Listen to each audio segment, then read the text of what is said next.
And I think we're here. Kirsty, can you say something so I can check if the sound's working?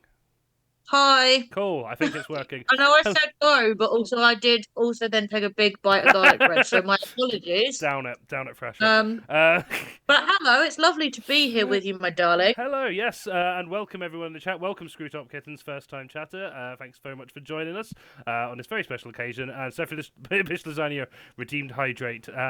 We all just have various forms of alcoholic beverages right We now. are So putting liquid in our bodies though, so I consider it counted. yeah. Kirsty's drinking beer. I'm drinking cider, and Izzy, who's not on camera yet, is drinking wine. So we have got the three genders of alcohol covered tonight. Oh, good.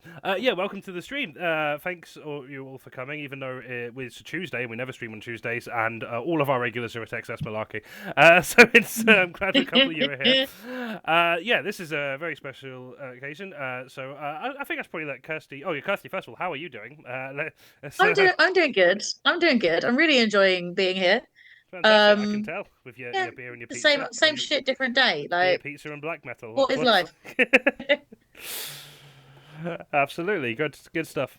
I should probably let you introduce this as you kind of set this whole up before we introduce Izzy first of all. So just tell us a bit about why we're here today. So we are listening to an incredible debut EP. Um, by an artist that I have known as being an incredibly talented human being for quite some time. And I'm just consistently impressed by everything she puts out. And again, like I said, have been for a while. And this is, a new genre for me to pay attention to. Um, and like when I first heard it, like Izzy said to me, like, "Oh, I know this is really your thing, but like, it's okay." I'm like, it was so good hearing it. I think like if this is a representative of the genre, which I don't think it is, but if it is, it's a really good advert for it Yeah, no, agreed. because like I would absolutely listen to so much more of this. Yeah, Um and this coming out now, and I feel like it's very Blizzard as yes, well. Like I definitely feel is. like anyone who likes our thing will like this whether or not they're into black metal because like they'll get it. It's very our vibe. Yeah. Uh, so I think that's the summary, and we're Yeah, going to spend the next couple hours going into detail. absolutely, yeah. I say a couple hours because the EP is only half an hour long, but I know what we're like, so we'll be here a while. Just yeah, before we introduce Izzy, just yeah, a little bit on my background and kind of like initial reaction. So I listened to the EP for the first time yesterday, and yeah, I echo everything Kirst says. It's absolutely incredible. I actually have, I guess. A little bit more skin in the game as I do have quite a history when it comes to black metal. It was I think it was. I don't remember exactly when, but basically, when I was in that kind of impressionable teenage age, starting to really kind of get into music as a whole, black metal was definitely one of the more extreme genres that I did get into, and it was one of those things that absolutely blew me away. I loved the ambience of it. I just loved the kind of distorted, like the kind of transformative, just evil vibes from it. I was that kind of edgy teenager, so I was very much into it. And then I found out that most of the bands I was listening to were neo Nazis. So I was like, oh, okay, let's park that. A couple of them were broadly all right, but yeah, there were definitely those who are. It's definitely a dangerous scene to kind of go into blind in terms of politics, and all of that. So if you I don't know if you're like me and you like oh yeah, I really like this black metal thing. I wish that it was gayer and less Nazi, then this is exactly it's exactly the kind of thing you want. It very much took me back to the like 15, 6-year-old me first discovering Emperor, Bathory, those kind of bands, and just being just utterly immersed in the soundscape of it. It's incredibly well produced, which I know is a bit of an oxymoron when it comes to black metal, but it like retains that kind of specific ambience that I really love about the genre. We'll go deeper into the specific songs in a moment, but let's introduce the creative mastermind behind this project. We've got Deadname, also known as Izzy. And I also just noticed on Zoom, your name is just Deadname Izzy, and please don't do that. That would be incredibly rude. I don't even know what it is, but yeah, try and avoid that. So welcome. How are you doing, Izzy? I'm good. Thank you for having me. Good, yeah. Yeah. Thanks very much for going on. So I'm about to do that. I'm about to do that weird fuckboy thing on dating apps where like they're not actually interested in knowing you as a person, but they don't want you to think, they just want to see your butt. So they just ask you to tell you a bit about them, about themselves. So, how did this project start? Well, yeah, give us a bit about your kind of like musical background and what kind of drove this specific project, and how you're finding it now. So I've I've grown up in music. I've always been playing various instruments. I'm currently, not that you can see, but I am currently in reach of me are about two guitars, a bass, and a piano. Amazing. So I've always always been You're focused on prepared for music. any musical emergency that comes up. You're All good. covered. Yeah. Um, this project in particular, I, like you, sort of found black metal, was incredibly attracted to just how, and there's a quote from Andrew O'Neill, Yes. and that they say, if you think it's abrasive and it's sort of it's not enjoyable, good, it's not for you. And it's sort of really embracing that idea that this isn't music that wants to be listened to. This is something that exists in and of itself. And I also had those moments where I was listening to sort of Immortal, and I remember downloading Immortal as a kid, listening to Demonium and Sons of Northern Darkness or Yeah, Norton yeah, Darkness. Uh, yeah. Sons of Naughty and Darkness, yeah. and I and I just I love the wall of sound. So Yeah, for sure. that came in, and then the last 12 months have been not a great time to be a trans person, in particularly in the UK. I think there's understatement of the year. And I realized that a lot of what I was feeling about about the world and about being trans really sort of represented itself best in black metal. Yeah. Um, and in a genre of music where people put on face paint and pretend to be demons. Well, what better way than to be the demon that politicians think that trans people already are? Yeah, What yeah, for better sure. just and be embrace the way that you are seen. So yeah.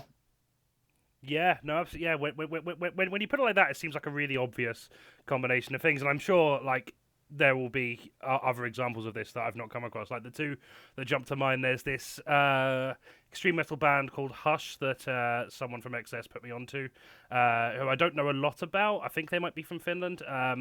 But yeah, they've got a song called "Turf Obliteration," which I can't find the lyrics online, but you get the you get the vibe from the name. I get the feeling they specifically don't class themselves as black metal, but there's definitely adjacent. And it's kind of like a grindcore project with possibly the best band name I've ever heard, called Olivia Neutered John, which is one of my favorite songs of 2022 was their "No Mercy for Transphobic Scum." It's just absolutely definitely more on the kind of like grindcore hardcore punk kind of side. But yeah, no, just I mean it's because every trans femme I know, and I include myself in this, is very in like so. My partner is AFAB non-binary, and most AFAB trans people I know are really into kind of like just whimsical folk acoustic nonsense, maybe with like a bit of indie and alternative rock in there. And then every trans femme I know is into just the most obnoxious, abrasive music you've ever heard. So it does seem like a combination that should be done more. So listening to this, I'm very happy this exists. I had a great time with it. We'll probably start the tracks a little in a little bit. So there's 7 tracks on the EP. I might group the first few together, as the first one's kind of like a little bit of an intro track, and then we'll discuss them in between. So if anyone in the chat has any questions, anything specifically you want to ask, do feel free to put that in, because I am not organised enough to have prepared questions. I will think of some, but if you have any specifically you want to add, please do put them in the chat, and we will definitely get around to them. So yeah, I guess I guess before we start, how did you find the process of like making this? Is this the first album you've ever made, or is it just like the first under this project? It's the first one for this project. Sure. I Have you made much in this kind of genre before, or is this Not black metal. I've made lots of other different random bits and bobs, from country to God knows what, and yeah, everything. Love it. So this was the first foray into actually writing and recording black metal as opposed to just listening to a lot of it. Yeah. No, that's it. Weirdly, it's so I've got my guitar there, which I've not restrung since I moved here, and I've been here since 2020 now. But like one of the only musical things I have recorded is was for this black metal sitcom I piloted back in like 2013. That I don't think has aged particularly well. But the music weirdly kind of has like I don't it's because I think doing black metal in kind of a mocking way is quite easy to do in terms of the tropes because it is quite easy to produce. Like if it sounds poorly produced and crap, that kind of works in its favor. But that certainly does not do justice to the amount of just kind of raw artistic flair that is in a lot of. I mean, a lot of the more modern black metal I've heard in general, but I think your EP is a really good example of this, where it is kind of a wall of sound, but there is so much kind of intricate ambience and like soundscapes in between there. It really does capture a specific emotion and vibe and makes you feel something visceral. That very much was not captured by my shitty guitar with no drums and incredibly distorted vocals that I just tried to hide about how bad it was by adding loads of After Effects on. So it's an easy genre to do, but it's a very difficult genre to do well, and this is definitely an example of a really well done example of this. So yeah, thanks very much for making it. We'll get more into the kind of process behind it in a bit, but I think we should start off with the actual tracks now. So we're going to start off with tracks 1 and 2. So that is, and then we get to the end and the flowers that grow. Do you want to introduce these in any way, or do you want to save the discussion till afterwards? Yeah, I'll give you sort of and then we get to the end is really just a quick intro track, but it's based off of a quote from the Netflix documentary Disclosure. Yeah. And I wanted to set this up as sort of a reminder of how pervasive transphobia is in that space. The second track, "The Flowers That Grow," is by far the longest on the EP. I think we're a third of the way through once those two are played. But that came about from I was in Oslo, ironically, a few months back, and there was an art exhibition of work that sort of 15, 16-year-olds, I think it might have been 13 to 16-year-olds had done. And there was a girl had created this sculpture, which was effectively a human body without a head, basically, and it had 3 sort of big wounds at the top of the body that turned it into a vase. And she'd written this description next to it that said, all the wounds that homophobia creates are just space for flowers to grow. And I thought that was a really interesting approach on it. So that's what sort of started this song, and so this idea that I think it opens with the lyrics that you were the gardener, but you know what? I get to decide what grows. Yeah. Absolutely fantastic. Well, we'll listen to the tracks, and then we'll kind of dive more into that metaphor. But I really like that. I've heard that before, and that is that's a really nice way of looking at it. Cool. So we'll go into the first track now, and then go straight into the second track, and then we'll have a discussion. So yeah, please do put any questions in the chat. Also, hello, Alia Trip. Thanks for joining. Hope you're doing well. So yeah, we'll start playing the music now, and I'll be back with you in a minute.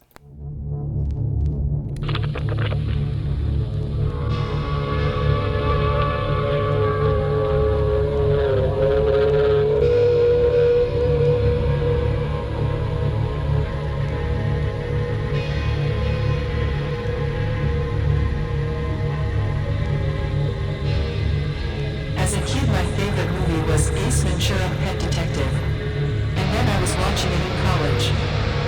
As I was transitioning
And that was The Flowers That Grow, and preceding that was, and then we get to the end. Absolutely, just, yeah, as a 1-2 punch of intro and opening track, that is absolutely incredible. I'm getting a lot, getting the vibe from the chat that you all enjoyed that as well. Very glad to hear it. I mean, if you didn't, I'd be surprised that you were still in the stream. But thanks very much for that.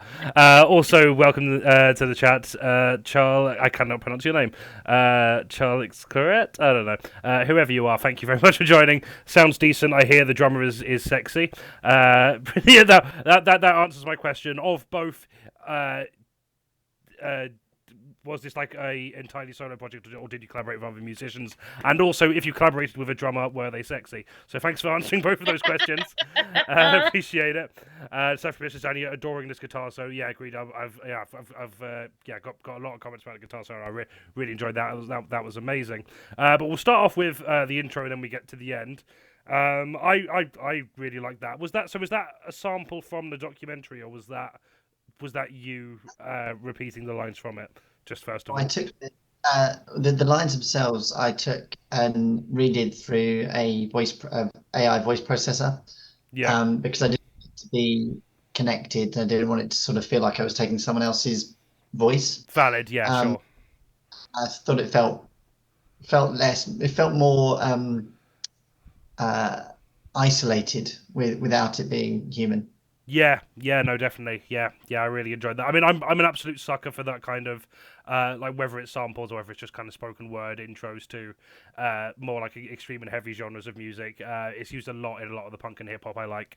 I really like it. It kind of like, I know it's not like a lot of artists use this technique, but it was very reminiscent of the first time I heard Slipknot self-titled, that kind of opening track of just like that kind of like distorted sample clip voice in this kind of just this building sort of despairing ambience before it breaks into like the main kind of riffs of the first proper track of the album. Yeah, I really liked it. I've got no more questions on that one. Kirsty, have you got any comments on that first one? I feel like it just sets the scene so well. It does, Like yeah. it doesn't like it has a much more like subtle energy to the rest of the tracks we're gonna hear, and even that other one that we heard in that little section. Yeah. But it it gives you a decent teaser of the moods you're about to Yeah, for experience sure. and the journey you're about to go on. Mm. Like it's very it feels like it knows what it's there to do and it does it well. And I feel Yeah. like for an opening track, that's what you want. Yeah, no, absolutely. Yeah, and I guess in terms of the content, in terms of the contents of what the line's talking about as well, it's I think it's an all too I think Ace Ventura is probably the obvious one, but it's an all too familiar kind of thing going back to like kind of comfort films or shows since coming out and like stuff that you kind of blocked out of, and just like how many just jokes there are at your expense, how much disgust there is. Like going back and watching kind of like early mid-era Simpsons, it happens a lot in. Spaced has a particularly weird episode on that, and it's just that kind of thing. Obviously, all of Graham Linehan's works, but yeah, there's many reasons why we can leave that behind. But yeah, no, I think that's a really good way of setting up both like the musical tone and also the kind of content tone. Like kind of going back to what you were saying earlier about kind of black metal sort of being this kind of demonic transformation into and in the context of this kind of into the kind of people that transphobes want to paint us as.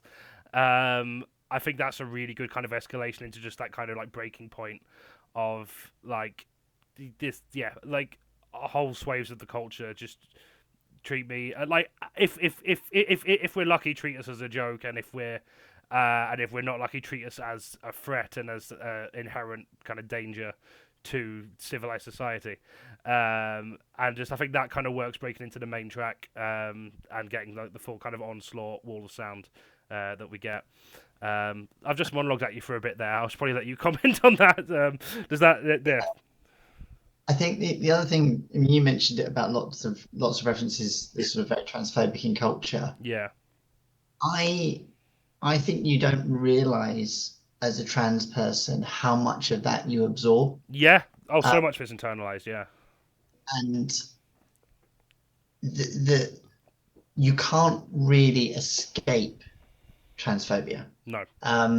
And if any conversation you go into with a new person, any new space you go into, there's a little bit of you that's just on edge. And actually, you made a couple of examples in that time period, and really quite frequently now as well. Yeah, there is guaranteed to be particularly in British comedy, as we're in a comedy space. We are very good at transphobia on our comedy. It must be said. So there's guaranteed to be the episode where it's played for laughs, and it's constant. And I think the reason I wanted kind of this idea of, and then you get to the end, is that the kind of a lot of trans people don't make it to adulthood, and we've seen a lot recently. And actually, we'll come onto this in later tracks, but it has not been a year without people that we've lost. And I think it's acknowledging that actually, and the whole album really is acknowledging that this has an impact, and your sort of one-off joke, or in Ace Ventura's case, an entire fucking movie.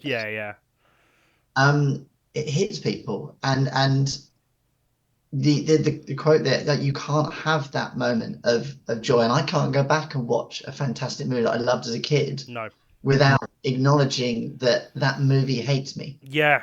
No, definitely. It's been like a kind of like the kind of discourse around. I mean, it's weird that it's still happening now. But like kind of like Harry Potter and J.K. Rowling stuff, I'm still seeing comments of people being like, "Oh, I don't agree with what she's doing," but like I'm not going to let that impact my enjoyment of the work. I'm like, I'm genuinely glad for you that you can do that, but I can't because I cannot consume this work that I absolutely adored growing up. Um, that I can't read the books, can't listen to the audiobooks, I can't watch the films, I can't play the games without just being constantly aware of the very core of that is just an utter contempt for my existence, and that's even something that doesn't have like much in the way of overt transphobia in the content itself, but we can't like this whole separating art from the artist thing. It's you can't really do it. Certainly not while the artist is still alive. You can look back on Yeah, things. it works if Yeah, they're H.P. Lovecraft and they've been dead for yeah, decades, exactly. That's right? very H.P. different. Lovecraft was a horrible racist and we all know it, Yeah. but he doesn't benefit Mm. from anyone making like a knockoff Eldritch horror. Yeah, yeah, So now we can. Like our grandchildren's grandchildren can do a knockoff Hogwarts, yeah, but even then, Ursula Le Guin exists and she's better and not a cunt. yeah. So Dan Schofield's symbiote. I can't. Yeah, I'm terrible at reading Twitch names, and I'm also not wearing my glasses, so I apologize if I'm butchering these. Makes a really good point. It's hard to listen to a musician when you know they're a piece of doo doo, and yeah, that as well. There's which again is a problem with black metal because a lot of the kind of founding era were pretty Izzy is a objectively much terrible. needed addition to the scene. Yeah, for sure. Much needed and long For sure. overdue. It is fascinating. It's because it does have lots of kind of like Nazi roots in it, but also like most people I know who are really into it, most people I know who've been making it for the last 10 years are like proper communists. It's kind of interesting how it's founded in this particular way, but it's I been kind think of it's adopted by. Oh, sorry, go on, Izzy. Yeah, it's extreme music that sort of by definition attracts people that kind of are attracted to extremes. yeah, And yeah. That makes sense. um, if you look like right back to Venom, Yes. Venom, whatever you want to say about their musicianship, and I'm certainly not to Yeah, comment. Uh, Venom were just trying to find something extreme, yeah, and they were trying to be heard. And sure, they were coming out with some very silly stuff, but yeah. they They were were.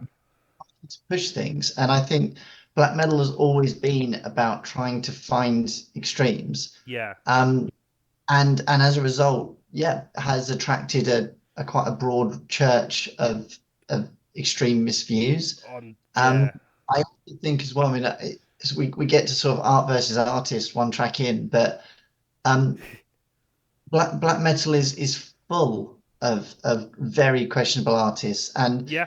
um, you absolutely have to go and do a flipping background check every before you buy an album. Yeah. Um, Also, because it's one of those because, things. If it's maybe punk's a bad example, but if it's kind of like a more kind of like mainstream rock, where like in the nice way possible, you can understand the lyrics. You're much better at picking up these kind of questionable politics in them.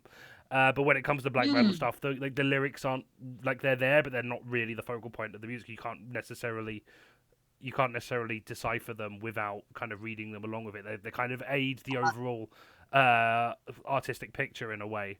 But yeah, you can't necessarily pick up those questionable bits in there. you also start to get with black metal, and I think this is sort of where there is a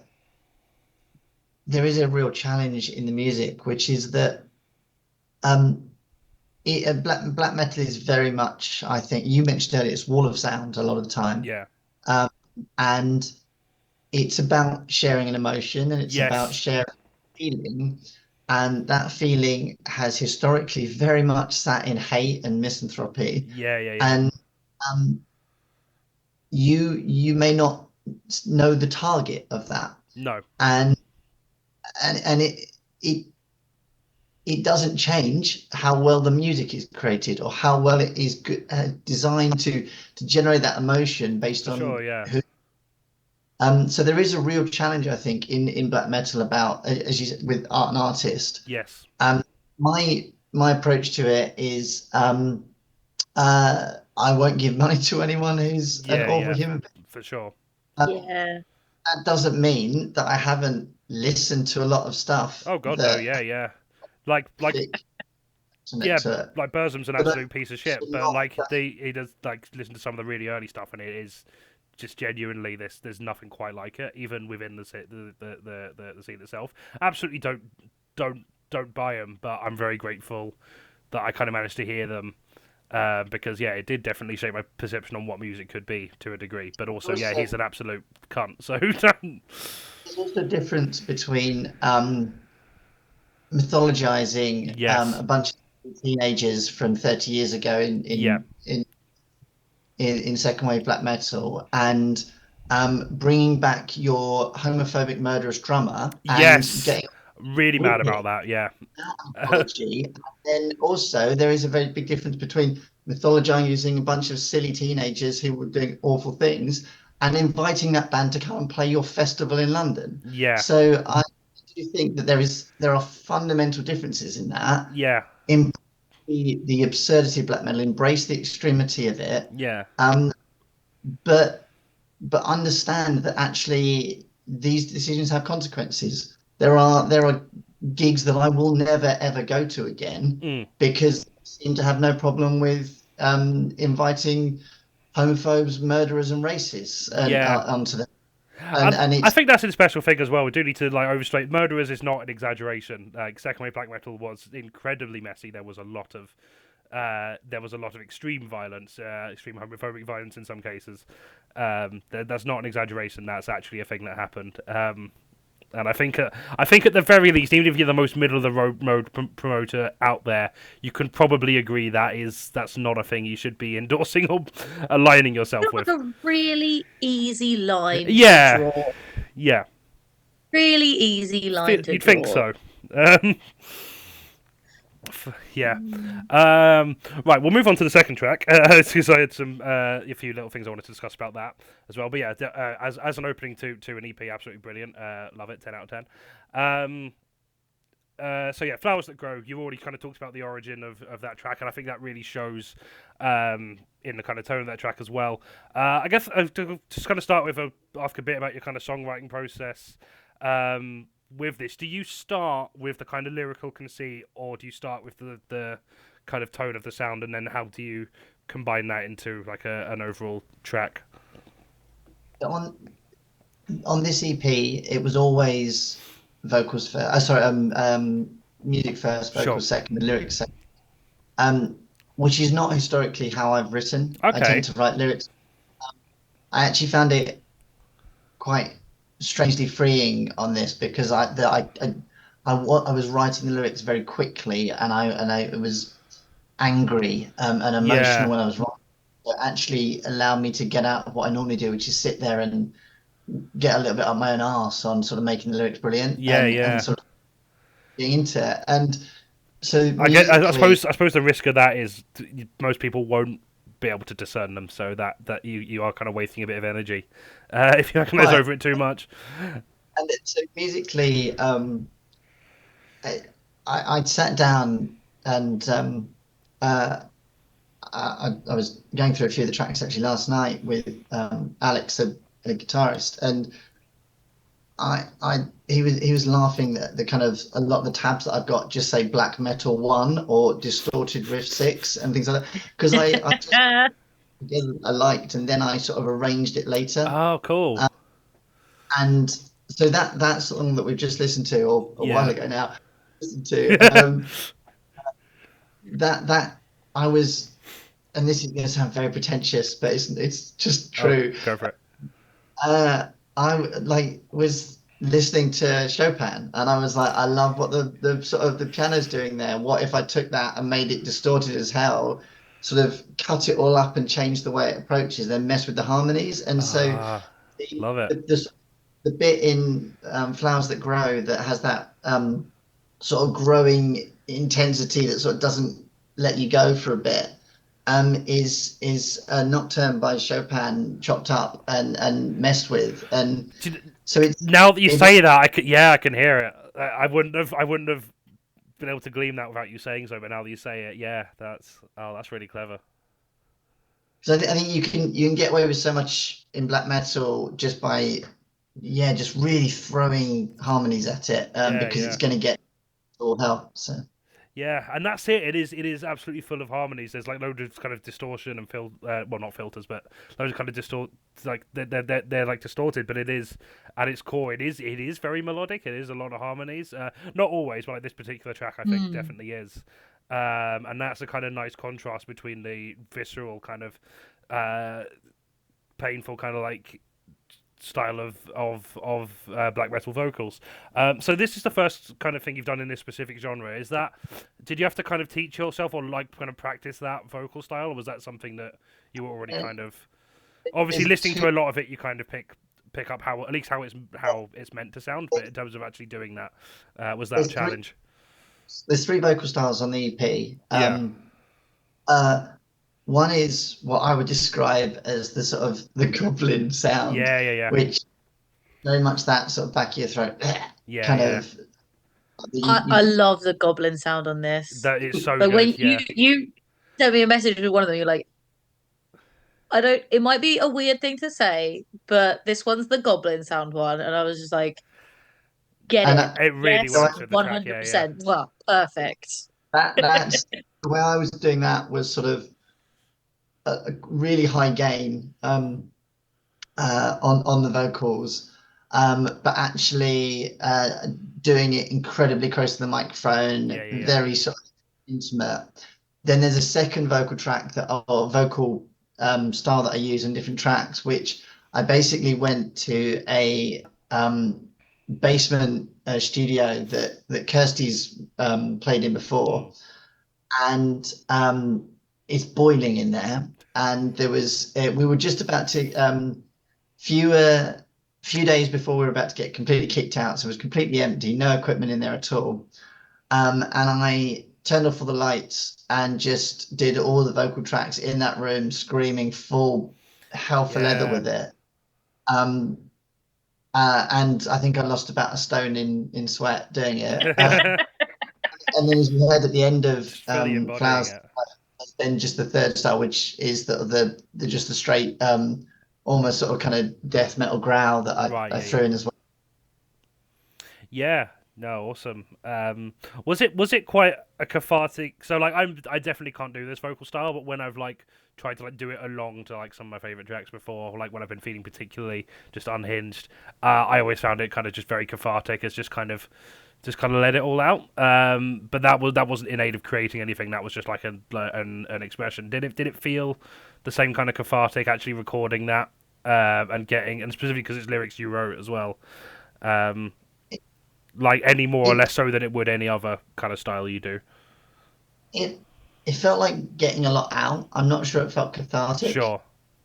Um, it I I look we're in the process of building a live band at the moment to bring this live. Yeah, yeah. And I'm still perfectly honest with you. I'm uncertain how I'm gonna feel about doing it live because Sure.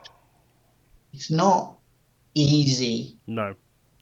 emotions to feel and to do it justice to a live audience. And you're whatever you want to say, you're still putting on a show for someone. So there's an element of that. Yeah, yeah. Um, I I've obviously heard the track so many times as I've been sort of mixing them and things Sure. like that. But yeah, it's really difficult. I kind of trying to think of what the word would be because it is it's like I've got something out, but it's not cathartic because Okay. actually it's a mirror of what's out there at the moment. And Right. the I'm just quickly going to check. So the next song that we've got, in fact, the next two songs we've got Yeah. are really good examples of that because both of those are reactions to specific events in the last year, Mm. and it's shining a light on transphobia, Yeah. um, by amplifying the impact it has. Um, and I would rather transphobia didn't exist, Yeah. and I would rather have to write this album, Hot and I I would feel take. like rather that should go without saying. But yeah, yeah. I would rather I didn't have to write this. And I it's an album that I feel kind of I had to write Yeah. rather than I writing. And with the next song, which is sort of a response to the way the media treated Brianna Guy's Mm. murder. Um, it this one I think in particular sort of still gets to me quite a lot because I do a lot of I do a lot of work in my non-music space, talking about trans and LGBTQIA rights in a professional space, and I've repeatedly brought up the fact that actually, um, what was it, a few weeks ago, when J.K. Rowling donated £40,000 or £70,000 to some hate group, Mm. and I will consistently point out that the advertising industry has donated 273 Yeah. million, places like the Daily Mail and the Telegraph, and the Sun, and that media environment is what gives Rishi Sunak permission Mm. to make transphobic jokes in front of Brianna's mum at the dispatch box, Yeah. and that's what really is at the heart of this. And this album isn't going to change that, but hopefully everyone that listened to it is going to feel that holy fuck moment of what it feels like to be in that position. I Yeah. think I wrote to Kirsty when we were first talking about it. If you are lucky enough to not have experienced this, this is what it fucking feels like to be trans. Yeah. You've And definitely captured that's that. that's the that. And don't get me wrong, it can be bloody amazing as well, and you Yeah. get some fantastic stuff. Not, but this is an element of it. Yeah. It Um, is. Yeah. No, definitely. Yeah. There's a lot to unpack there. I think. Yeah. Yeah. Absolutely. You absolutely nailed that. That is the feeling I got. Like it felt familiar. From my point of view. Yeah, you've absolutely nailed that. Before we go on to the next track, just one more thing I wanted to discuss, and Safi was mentioning it earlier. The kind of guitar, I guess the guitar solo at the end. I really like that. I thought that was incredibly intricately and well put together, and it's kind of the way it was kind of soaring over the kind of main riffs. It evoked this very kind of. There was a weird sense of hope to it, but in a very kind of painful and mourning way. I don't know if that was intentional or if that's just what I read from it. But Absolutely. in terms of that, oh sorry, go on. No, no, just agreeing. Yeah. Absolutely. That song should it is the flowers that grow. Yes. It's very Ye- much this hope that you do see those shoots at the end and you yeah. fought through chaos to get there. Definitely. Yeah. But it also doesn't shy away from the chaos and the absolute despair you have to go through to get there. And I'm a sucker for that kind of contrast in music. Like either way around. Like I did a big post earlier going through Linkin Park's discography, and it's one of like I think One More Light does the opposite in that it's a very not exactly cheerful, but an uplifting soundscape that is just absolutely full of really kind of despairing lyrics. And this, I think, does the opposite thing. And I'm an absolute sucker for that either way around. But yeah, in terms of the kind of guitars, the kind of guitar solo at the end, finishing it off. I think you kind of mentioned. So you start with the music. Do you do it in kind of like a modular way where you kind of like have these riffs and ideas and then see what fits together? And in terms of the guitar solo itself, did that take you a long time to work out, or was that more kind of something like you just kind of play out as what feels right and then maybe polish it from there? I The way I do all of the sort of the extra bits, I should say. So it's sort of riffs that will be your building blocks, and then I'll glue them together, and I'll find Yeah, ways that work to make that sit. And then on top of that, there tends to be a lot of tremolo yeah, guitars and the lead guitars over the top that will be sort of the afterthoughts almost. And the way I record the guitars, I'm not I wouldn't call myself a lead guitarist at sure, all. I'm very much a bassist, and uh, for me, it was I'll record it and I'll find the bits I like and I'll keep those and I'll just work and work and work on it. So a lot of my guitar solos tend to be quite structured in that sense. Yeah, I Because really like that. Yeah. Sorry, I interrupt you. Then we no, was that, so yeah. all good. Cool. Yeah, no, I really like that. I mean, I was always someone who's never been kind of that into the whole kind of like shredding guitar solo kind of thing. I mean, it works in places, but it's never something that I particularly am excited to hear in general. But yeah, those guitar solos that kind of further an emotion and narrative, which I think that one was very well placed to do so. That was a really good place in that track, and I think the track absolutely justifies its length, because it very much was kind of building to this crescendo, and absolutely incredibly well structured. I really liked it. Before we go on to the next track, did you have anything to add, Kirsty? I mean, I feel like what you've just said has summed up the EP as a whole. Yeah, As we will see. yeah, Um, it absolutely is like very finely polished. It absolutely knows what it's doing. It's delivering everything that it needs to say really well. And I think, we've heard two tracks and the longest and the shortest on the EP. And you can say one and a half if you think like an intro track yeah, is yeah, a mood setter rather than a track. yeah, But like they both do that job so well, and it's really indicative of what Izzy is capable of doing when it comes to constructing music that delivers a message, yes, particularly when it's an important message. And I think when you were talking about like the contrast, the juxtaposition between the mood of music and lyrics, like I'm very similar. I'm much more likely to be seen in like an upbeat, like gig with dark, terrible lyrics, singing about how much like yeah.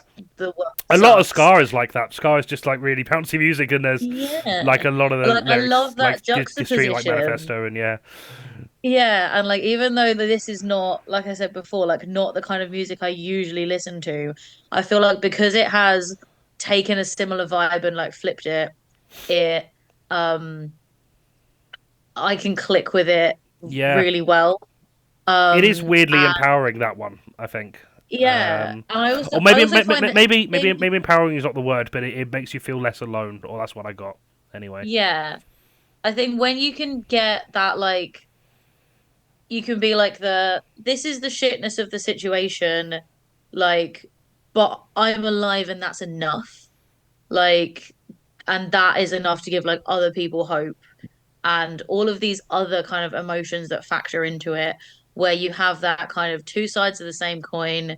Like one thing sucks, but the fact that we're powering through says so much more about us. I think there was a lot of that in that last track, and there's a lot of that to come. Yeah, And I think that if you can capture that in the space of a single track, which I think they pretty much yeah, all yeah, do, it's a really special thing to be able to channel. definitely. Um, and I feel like definitely a lot of my like standout songs in terms of my favorite music I ever listened to gets that, and this EP does it so well. Yeah, no, absolutely agreed. Yeah, we'll get on to listening to the next couple of tracks. I'll just have a look at the comments. Charlotte says the flag behind you looks awesome, Izzy. Yeah, I agree. I just want to, just want to draw attention as well to behind us, like the whole kind of marketing graphics pack behind the album, and that, I'm in love with that. I mean, I love the trans gradient anyway, but that in this kind of gothic horror kind of just moody, spooky vibes. I'm really into it. It is all my aesthetics rolled into one. So yeah, whoever you kind of work with on that, or whether that was all you, whatever. It was absolutely nailed. I think getting a visual representation of what an album sounds like is difficult, and I think you've nailed it here. So yeah, I just want to kind of draw a moment to praise that as well. And Let Johnny know when you're doing merch. yeah. I will definitely be getting some of this merch. And Dan Schofield says it's depressingly beautiful as well. And I think that's a very good summary of what we've just discussed. Cool. Right. Before I ramble on for longer, I think Kirsty mentioned as well, a lot of what we discussed kind of applies to the album as a whole, so we probably won't talk quite as long for the next few, but I also know what we're like, so we'll see how that goes. We've been going for an hour. We've been and going we're for an two hour. tracks We're in. 2 tracks in. But that included the longest track, and also the intro, so and also our intro. So we'll see how that goes. Cool. So track 3 is Killed. I think you already kind of summed up what this one was about, but do you want to have any kind of further introduction to it before we play it? Also, generally content warning. I mean, I think you would have guessed by now, but yeah, we're going to be talking about some of the uglier effects of transphobia quite a bit in the stream. So just kind of be aware of that throughout. Yeah, the next two, I did the whole album, but the in particular, as I said, sort of responses to different events. The first one is sort of the way the media treated Brianna's death and murder, and the second one is pretty much word for word a conversation I had, or abuse that I took at a gig a few months back. In a space that I thought was fairly safe, and it really took me back, and it sort of made me so angry that I didn't have. I'm usually, for those who know me, I'm usually really good at having a response in social situations. I'm quite adept at that, but I found myself in this situation where I was totally taken out and just didn't know what to do to deal with it. And so that fourth track, Choke on Your Hate, is very much, it's that conversation in lyrical form, but it's also sort of how I felt about the whole thing, and trying to process that actually it felt like someone had sort of stolen my voice a bit. So yeah, two different experiences, or not, two different moments in the last year. Yeah. Two very different approaches to them. I think Killed is very much more. I think the endings of both these tracks sum up, I think, what I feel about these two moments. Fab. Let's group these next two together then, actually. So we'll play Killed, then we'll go straight into Choke on Your Hate, and we'll discuss them afterwards if they group together so well. So yeah, this next one's Killed. I'm going to put the link to the where you can buy and stream this as well in the chat. I'm going to keep putting that in throughout, so if you want to bookmark that page for later, or add them to your favourites now.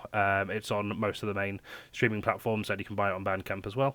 And yeah, we're going to play track 3, Killed, and track 4, Choke on Your Hate, now.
So that was Killed and Choke on Your Hate. Yeah, two very sounds polar opposite, but yeah, very yeah, in service of the what you talking It about takes you on a before. good It journey. was a very good journey. Yeah, absolutely agreed. Yeah, yeah, yeah. Like Um, the there's a vibe lot to unpack fits. there. Yeah, yeah, the vibe It absolutely does you fit. get the impression that this EP like needed to be in this order Yes, yeah, because I spend a lot of time ordering playlists and like mix CDs and stuff, so I have an appreciation for albums that go out their way to kind of order themselves in a way that I think makes the story clear, or like makes the kind of emotional arc clear. And this one yeah. very much does that.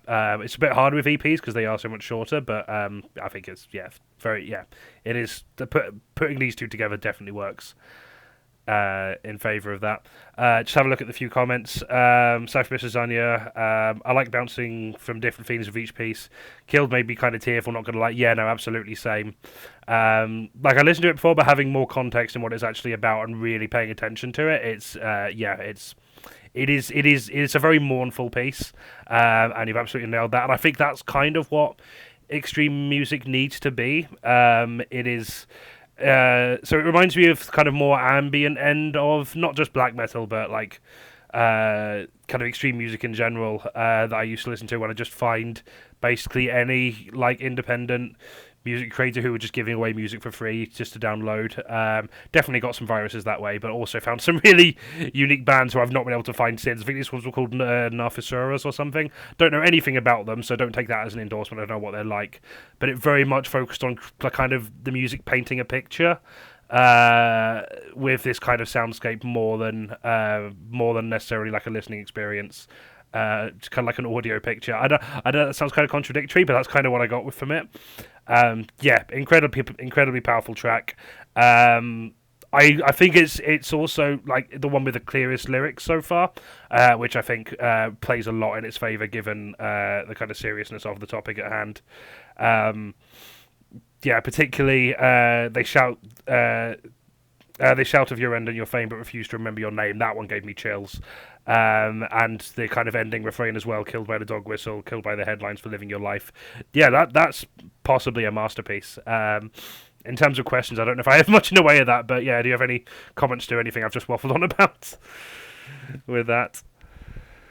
No, nothing that we haven't said really. I think with that one, I was conscious that I didn't want to feel like I was Yeah, using her or that story or what happened. I wanted it to be how it really how that made me feel and how the conversations I had with yeah, so many trans friends, how the helplessness of yes, it, and I, for for the second time tonight, we are talking about misguided children killing each other. Like yeah, this is teenagers killing each other again, yes, and it.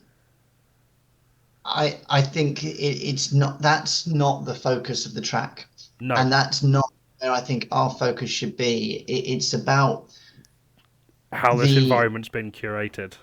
yeah, and I think that's really what I find so interesting in Mm, dealing with that song was how I just didn't want it to be I didn't want it to be a song about them. I wanted no, it to be a song about how the environment had created that moment and how we responded to it as a society. yes, that's yeah, definitely, yeah, because that was fascinating. Because people either went kind of one or two ways with well, the kind of people who were complicit in kind of curating an environment in which this kind of happens. They reacted one or two ways. They either kind of doubled down on it, or they kind of went the kind of way you kind of described there of saying like just what's the word I'm looking for? It's not like celebrating in the morning of it, but it's kind of to use a completely different example. When you get to like people like Princess Diana or like anyone who the media's like hounded for ages on end, and then they die either through suicide or murder or even just an accident, and then the narrative is immediately flipped around. You're like, do you not remember? Like, your old headlines are still out, and it's just kind of, especially now and it's not when like everything is enshrined digitally. Like yeah, there yeah, is yeah, no escaping it. yeah, Which and again, they're not even doing it with proper respect. Most of them, headlines that she would have read, comments that she would have seen, yeah, start of the EP, movies that she would have seen, episodes she would have seen, and I think um, it, a lot of the words that her mum used to describe her mm, were how, and this word gets overused, but how brave and how positive and how bubbly yeah, and enthusiastic it was. And I think if you are trans, you understand what a success that is yeah, to be that way. And I think it, it's not, for me, it's all murders are horrific tragedies, mm, but the fact that this was something that could have completely been avoided if we weren't building up that hatred amongst people, and the sure, way yeah, that it was afterwards of um, the language that was used around her, the yeah, fact that she was named repeatedly, yeah, um, and and the sort of the embarrassment, I think, in certain quarters that was so fleeting, because they mm, all knew and they all realized very quickly, oh yeah, like we might be in trouble here because we've been yeah, set, something's happened. And that was such a fleeting moment. And I remember at the time thinking, maybe this is going to be this is rock bottom. This is the moment where people go, oh, you know what? Oh, probably shouldn't be picking on this, like kind of minority group that is actually kind of really in danger. yeah, Um, and then within a week that disappeared, and we were back to sort of normal programming. yeah. No, absolutely. I completely agree with that, and I feel like it's not even the only instance No. where things have happened in the past, honestly, my whole adult life, Mm, where things have felt like this is a pivotal moment and we are going to make the choice to change because we can't carry on like this after this. And then we just do. And like anyone who's watched me on any of these streams, anyone who's yeah, been to the pub with me, knows that I will quite happily sit there and be a bitter cunt for half an hour yeah, about something I have no control over. And it's like, and this is exactly why it's like we reach a point that like the A-level students in the next few generations are going to write essays about what we should have learned from this and didn't, mm, the same way that we wrote about the war. yeah, And you can see it happening. And you can even I sometimes we see these things happening. I can picture the ways that like different types of kids are going to structure their essay based on their own yeah, yeah, yeah, ideas, like who their parents were that raised them and what space they took up in these moments.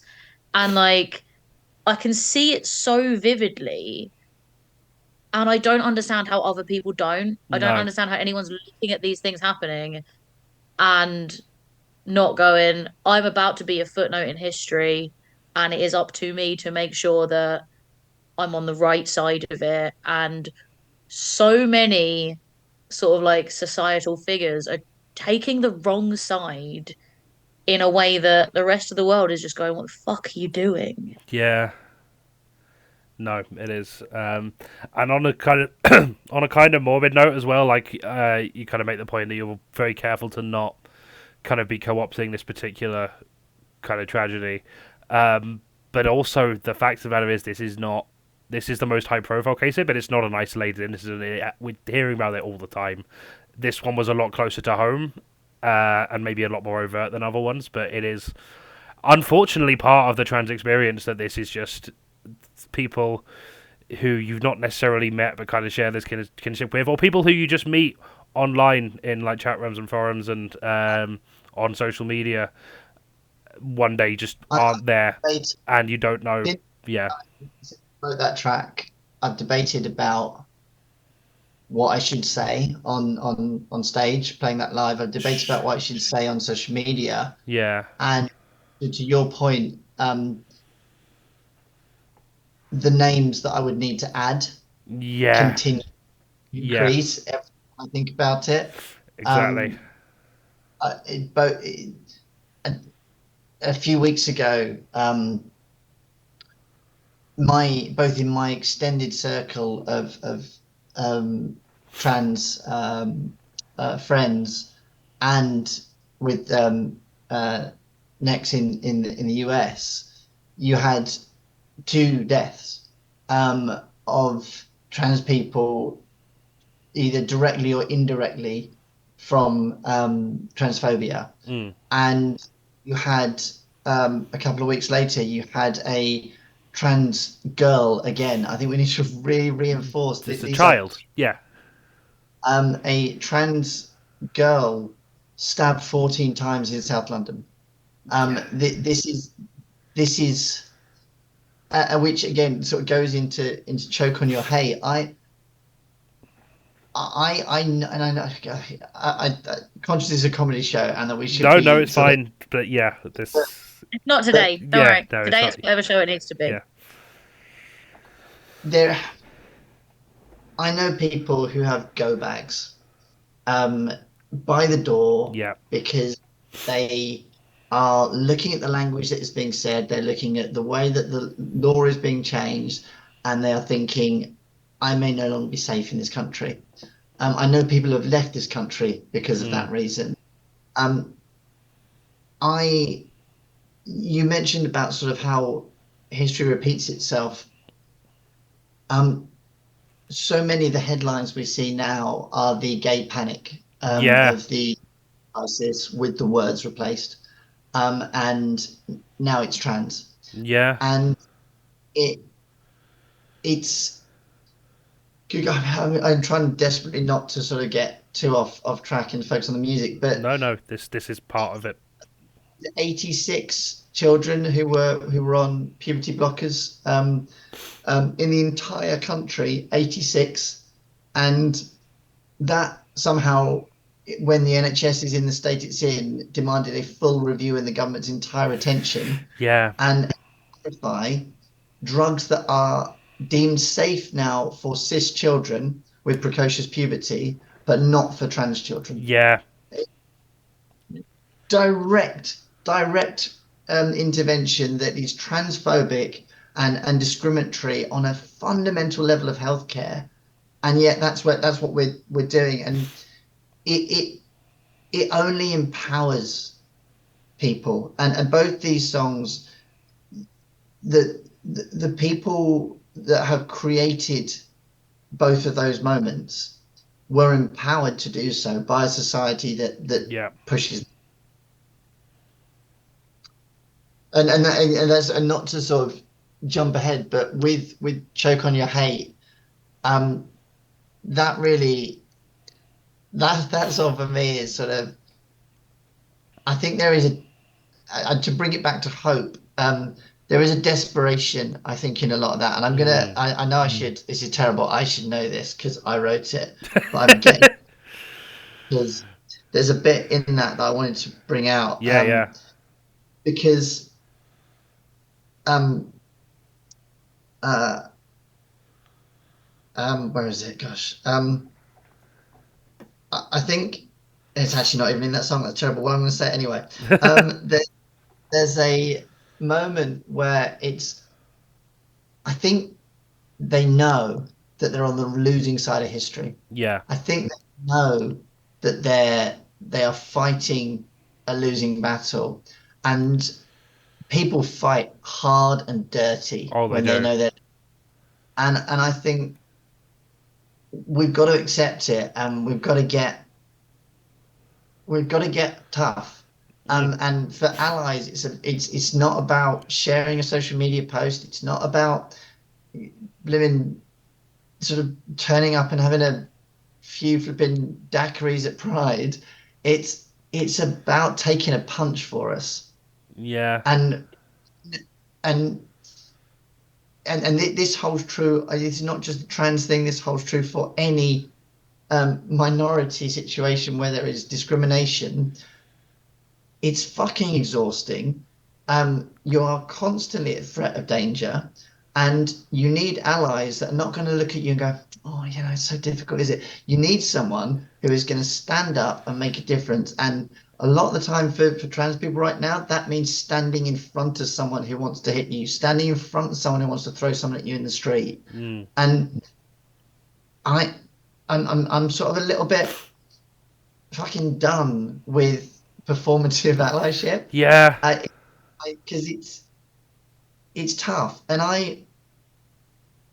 I've had something recently where someone in a position of authority and knowledge from a diversity space who should know better said to me, "Oh, it's so terrible, isn't it, though? Because there's these small minority of people who are attacking people in bathrooms, and it makes it so difficult for the rest of you." And you're like, they don't fucking exist. No. They are a figment of your imagination that's been made up to take away rights. Yeah. And honestly, with Choke on Your Hate, that is the song on the album which is, I am fucking done with this. Yeah, that comes across definitely. The rest of it is introspective in certain points, and certainly the next song that we get to is very introspective. Yeah. But this is, for me, this is the as it says at the end, like, set the pyre high, let's fucking burn this place down. Yeah. No, yeah, let's move on to that one now. Actually, I fucking love that one. That was nice, just kind of sonic contrast as well. That one, almost death metal at times. I felt like the riffs. You said it's the most kind of riff-driven one off the AP. That's definitely evident. There's a groove to it that I really love. That I couldn't just not move to. You probably saw me just being a proper white person over there, just like bobbing my head to it. Same. Yeah. I was doing the same with a mouthful of pizza, which is dignified. You have outwhited me on this occasion, but only because I don't currently have pizza here. Otherwise, I would be on the same level. And the kind of notes I wrote, like, very much full of anger, but I think your kind of phrasing of just being done with it is definitely more apt there. It's a much more rhythmic track than the rest of them. It seems like certainly in kind of like the early to mid part of it, very kind of percussive driven, which was a kind of nice change of pace that you don't really hear a lot in black metal, but I really like that. And the kind of bit where you had both the kind of death metal growls kind of layered under the other vocal style as well, I really like. That's another musical trope I'm a sucker for, is the kind of like harmonizing discordant guttural vocals. Really into that. I'd love to be able to do vocals similar to a band that I think just absolutely nails it in terms of different styles is Cattle Decapitation. For sure.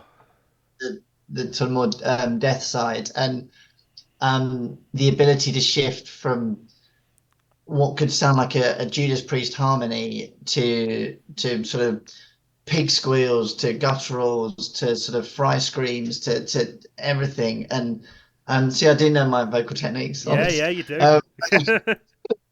And it's just fantastic. So I do love a bit of that. Yeah, absolutely. Yeah, that I've not really got any other notes on that one. That was just really fun to listen to. Kirsty, have you got any more on Choke on Your Hate? I have a thought that's kind of spiraled off what you were saying about the juxtaposition between hope and frustration. Yes. Because it made me think of I'd read an article about, it was like an interview with someone after gay marriage became legal in America embarrassingly recently. Yeah.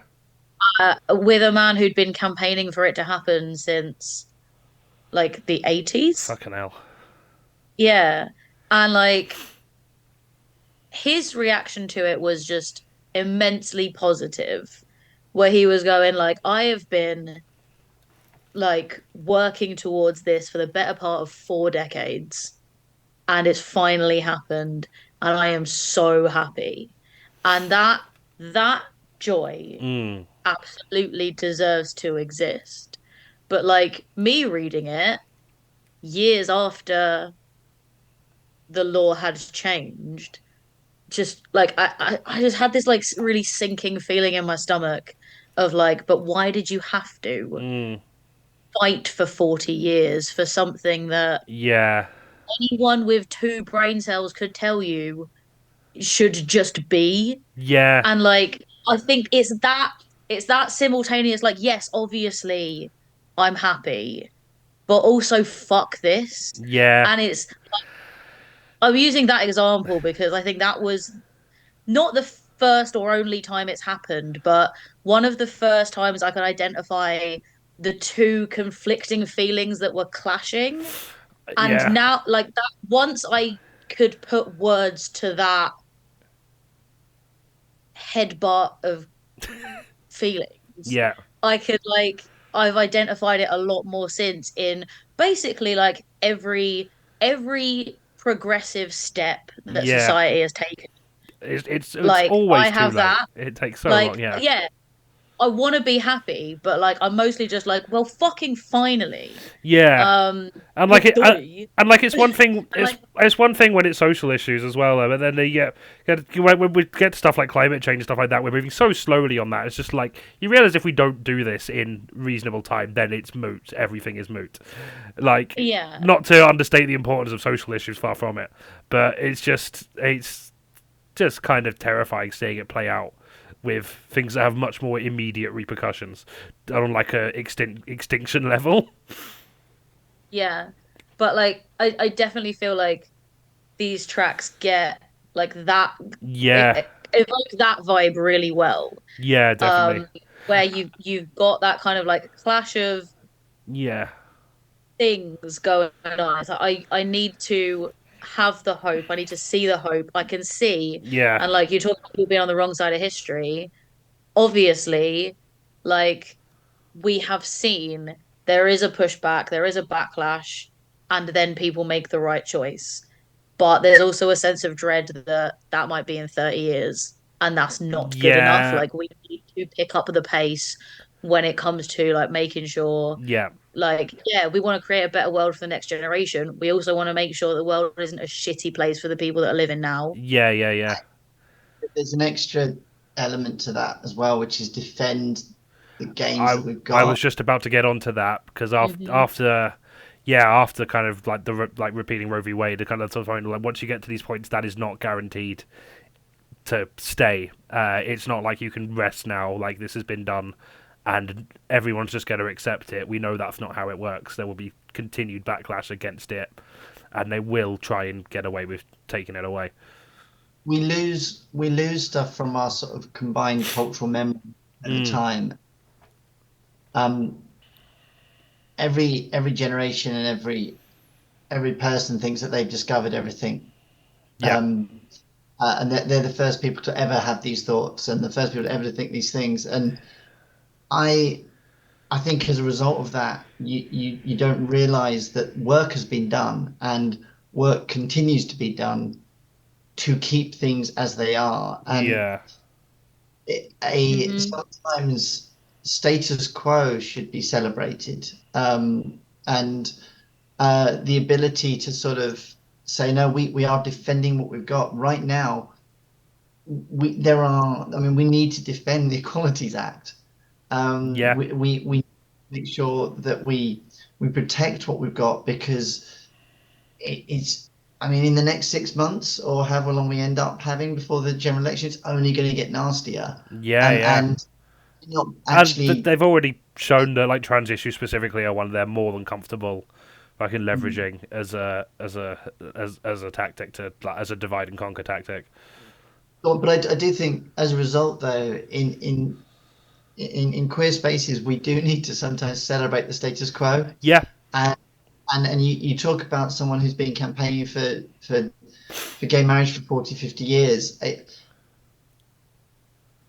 The amount of progress that was made during that time period. Mm. However, was progress that was made, and I don't have my gender recognition certificate. I will be able to apply for it for my government lady license in about 6 months, and the process that you have to go through, really horrific. And I wake up every day and think, God, what if that just gets out of reach because they pull it away? Yeah. And I think I take hormones every day, and a part of me, every single time I take an injection or put on my gel, is thinking, what if this is the last one of these I've got? Because actually, the government or the way the services are set up rips it away just as a vote winner. 3 transphobes in Norfolk. Sorry to people from Norfolk, just the first thing that came to my head. Yeah. Norwich has got a great pride, by the way. Actually, Yeah. I just that out. My dad lives there. I'll just get him to beat him up. It's fine. So does mine. Yeah. But I think, we need to sort of acknowledge that the state, just protecting the status quo sometimes is really important. Yes, it is. It does sometimes feel like you are walking a bit of a tightrope, and you should be grateful for each day where you are still on the tightrope, rather than necessarily saying, why aren't I learning to do somersaults on this tightrope? I think it's just about holding on to what you've got and celebrating continuation of that. Yeah, no, definitely. That's really. Not that we shouldn't look for progress at all. Not that we shouldn't look for progress. We no, should. but it is an important part. Yeah. Yeah. It's so easy to look forward to, like, I should have this. This should be the bare minimum. And, like, forget the effort people have put into fighting for what we have now. Yeah. And it's only because those people have put that effort in and had those battles and won them that we are in a position to be like, but we have all this additional ground that we can cover, because if people didn't come before us and have that fight, we would have to have it this much further in the future. And, like, the next generation are going to say the same thing about us. To quote the introduction of Heal the World, and you got to think about the generations and generations our children's children and make it a better place. I love that. I listen to that all the time. And back to art and artist. Yeah. Is that where we thought this black metal stream was going to go? Incredible. I'll have a quick look at some of the comments we've had in chat before we move on to the next track. Dan Schofield, always knew I didn't like Norfolk. No, I mean, it's another one of those ones where Norwich itself is decent, but then, like, the place my dad lives is fairly Tory, I think, and I think there's quite a lot. But it's the same with, like, any kind of city in the surrounding areas. It tends to be the same kind of way, particularly in the kind of, like, south and the kind of south end of Midlands. Absolutely loving this music. It evokes powerful emotions, and again, nearly cried more. Please, we'll have more in a moment. Thanks for that, Safi Best Design. Yeah, also thanks for the subscription. I don't know if you did that ages ago, but I've just noticed the little sticker, so appreciate that. 11-month subscriber. Wow, fucking hell, thanks very much for that. Really do appreciate it. Also, I've not got alerts turned on at the minute, so if you have subscribed or cheered or anything like that and I've not noticed, I appreciate you as well. I haven't got the alerts on, so apologies for that. So I may not notice till after this stream. First time chat from Small Sasquatch. So many people don't put their words and actions together in allyship, for real. Yeah, no, absolutely, and it's more important than ever that they actually do. And it's just I'm at a point where I've lost patience for the people. And again, Harry Potter's a real barometer for this, because the amount of people who are kind of like, oh, I support you, but I don't want to stop enjoying this thing, and like the one part of me is being like, yeah, sure, enjoy things, but now I'm just like, it's been like well, it's been 4 years since she's been publicly like this. She was privately like it for longer, and she just keeps getting worse. And at this point, I fucking adore Harry Potter. It was my escapist fiction as a preteen with no friends. If I can let it go, you can let it go. It was a huge part of my childhood. It is not good enough to justify this at all, right? We don't need it.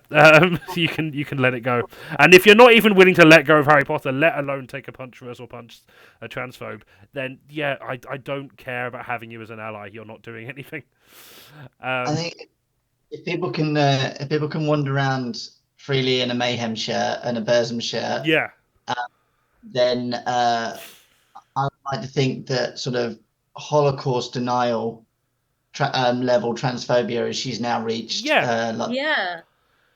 Maybe just maybe have a little think, because your Gryffindor scarf is no different to the guy, because it's always a guy, who is sitting there in his Burzum shirt looking cool, black heart. yeah. It's the same thing. So don't pick a hierarchy of weirdly, to quote Chris Rock, selective outrage. You don't like the sort of questionable politics of black metal, and God, there is lots. Then you probably also shouldn't like your little snitch. There's quite a lot of questionable politics in fantasy as well. Oh, so much, yeah. Historically, but I also this feel is like the thing. J.K. Rowling's questionable politics aren't even original for most of them. And like transphobia is the one thing that she's tried to own has her own. Everyone was like, well, obviously she's anti-Semitic, so it's like but not even everyone else anti-Semitic in doing like an original fantasy. way. All of the other white people fantasy is a bit anti-Semitic, and then she's like, this is my one that I'm gonna make mine, and that's what it's like I remember when like Holocaust denier just as bigoted as was a massive deal, that like you were immediately struck off because you were no longer an authority on anything. And like apparently not anymore. No. And like it is exhausting. King Cross if as a Holocaust denier, so hey ho. For sure. Charlotte, that's it. You've hit the nail on the head. I forget which comment that was about, but Izzy's hit a lot of nails on the head throughout this week. This has been a really. I started at the beginning of the stream being like, oh, it's only a half an hour EP. We'll be talking for like an hour and a half, 2 hours tops, and we're nearly hitting the 2 hour mark. And we're like, we are over halfway, but we've still got 3 tracks to go. Dan Schofield, a murder caused by discrimination is worse than a murder caused just because. Yeah, absolutely. And I do find it interesting how much they're focusing on the kind of individual murderers, I'm not going to name them, here, and just taking kind of no general responsibility for the culture that kind of shaped that, and sort of being like, oh, these are just psychotic people who wanted to murder. And like, there's probably elements of that, but also, it's... at the risk of bringing up this discussion again, it is very clearly the target was specifically motivated by this. We've all, whether as the judge called it transphobic, which was was refreshing, I guess is the word. And it's upsetting that that's shocking that they were willing to do that. And also, I think I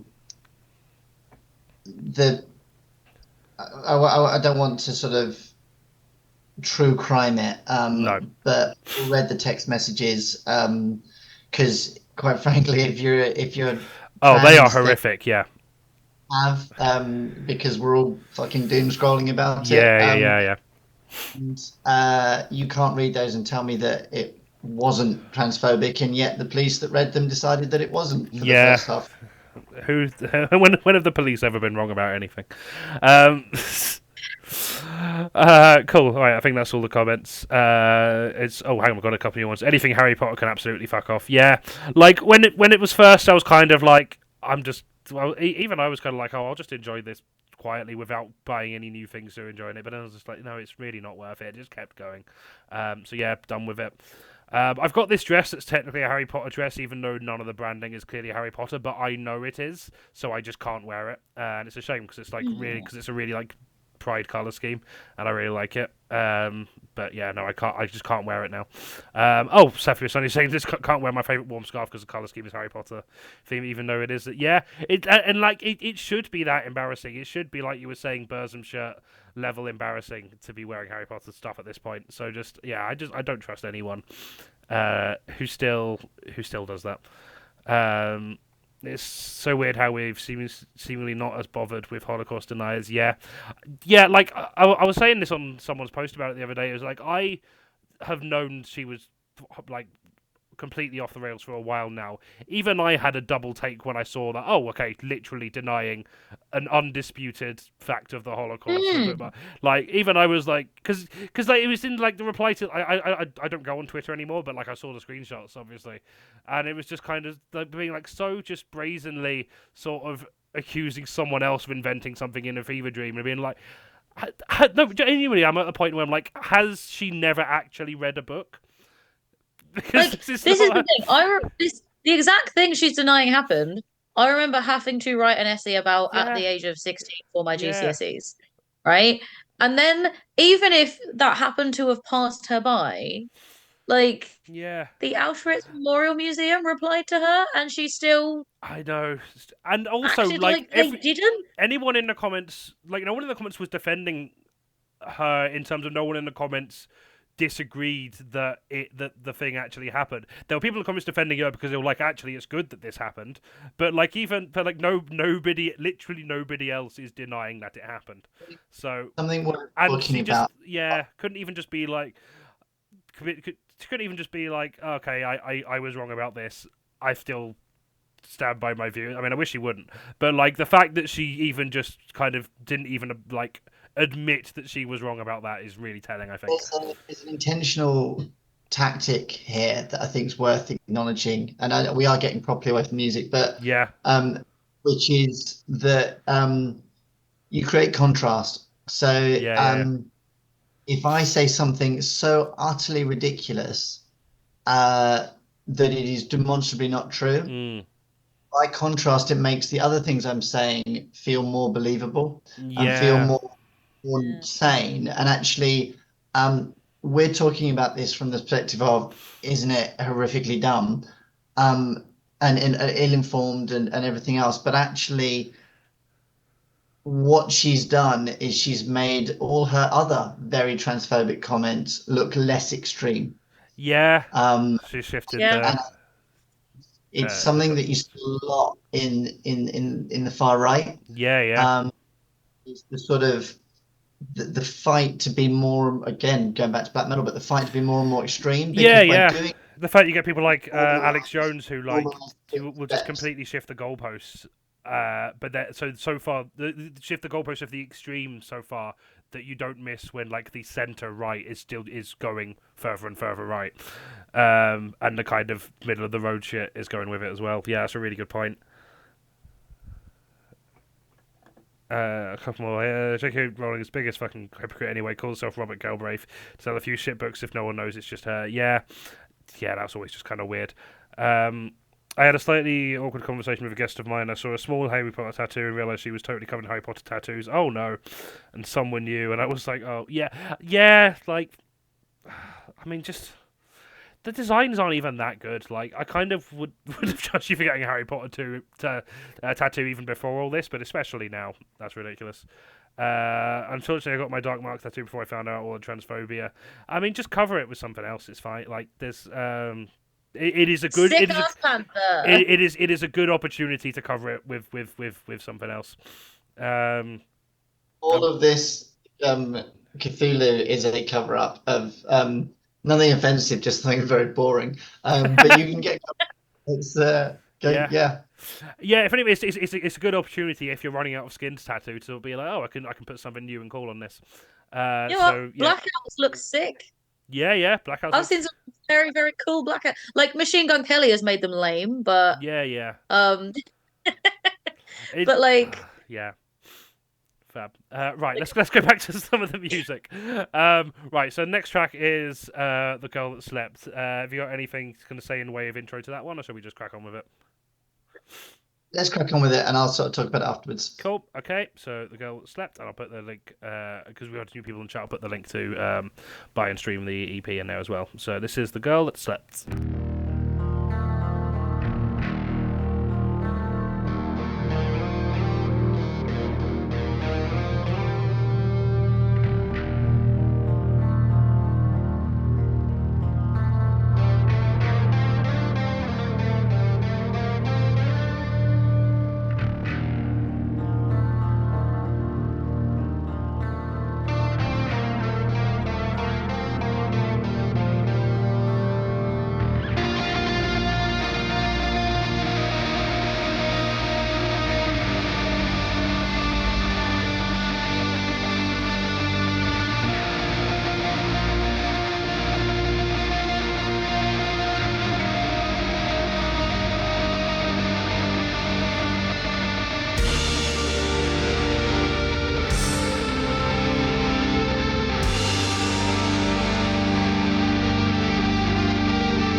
That was The Girl That Slept. I'll put the. I don't remember if I actually put the album in. No, I'm going to do it again.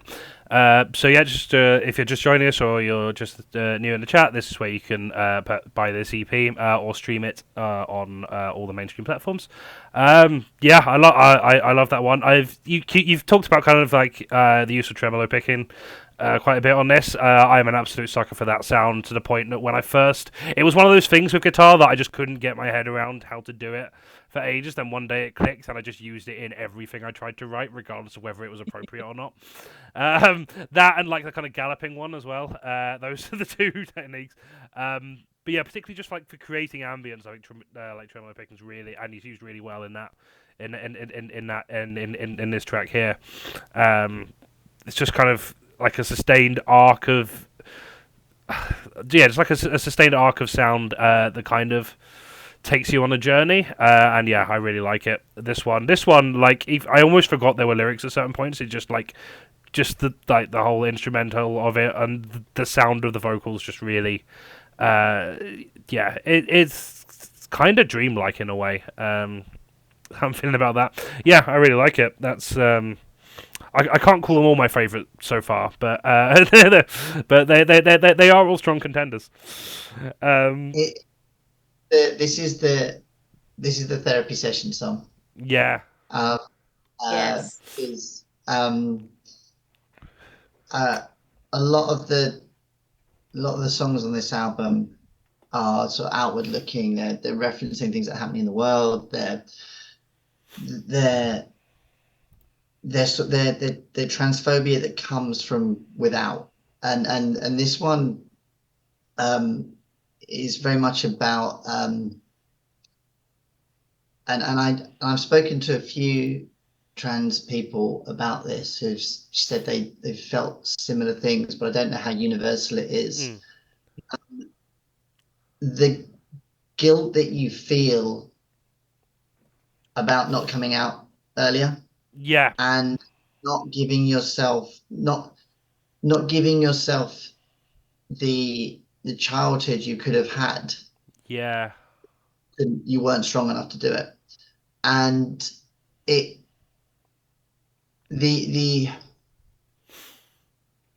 mourning not for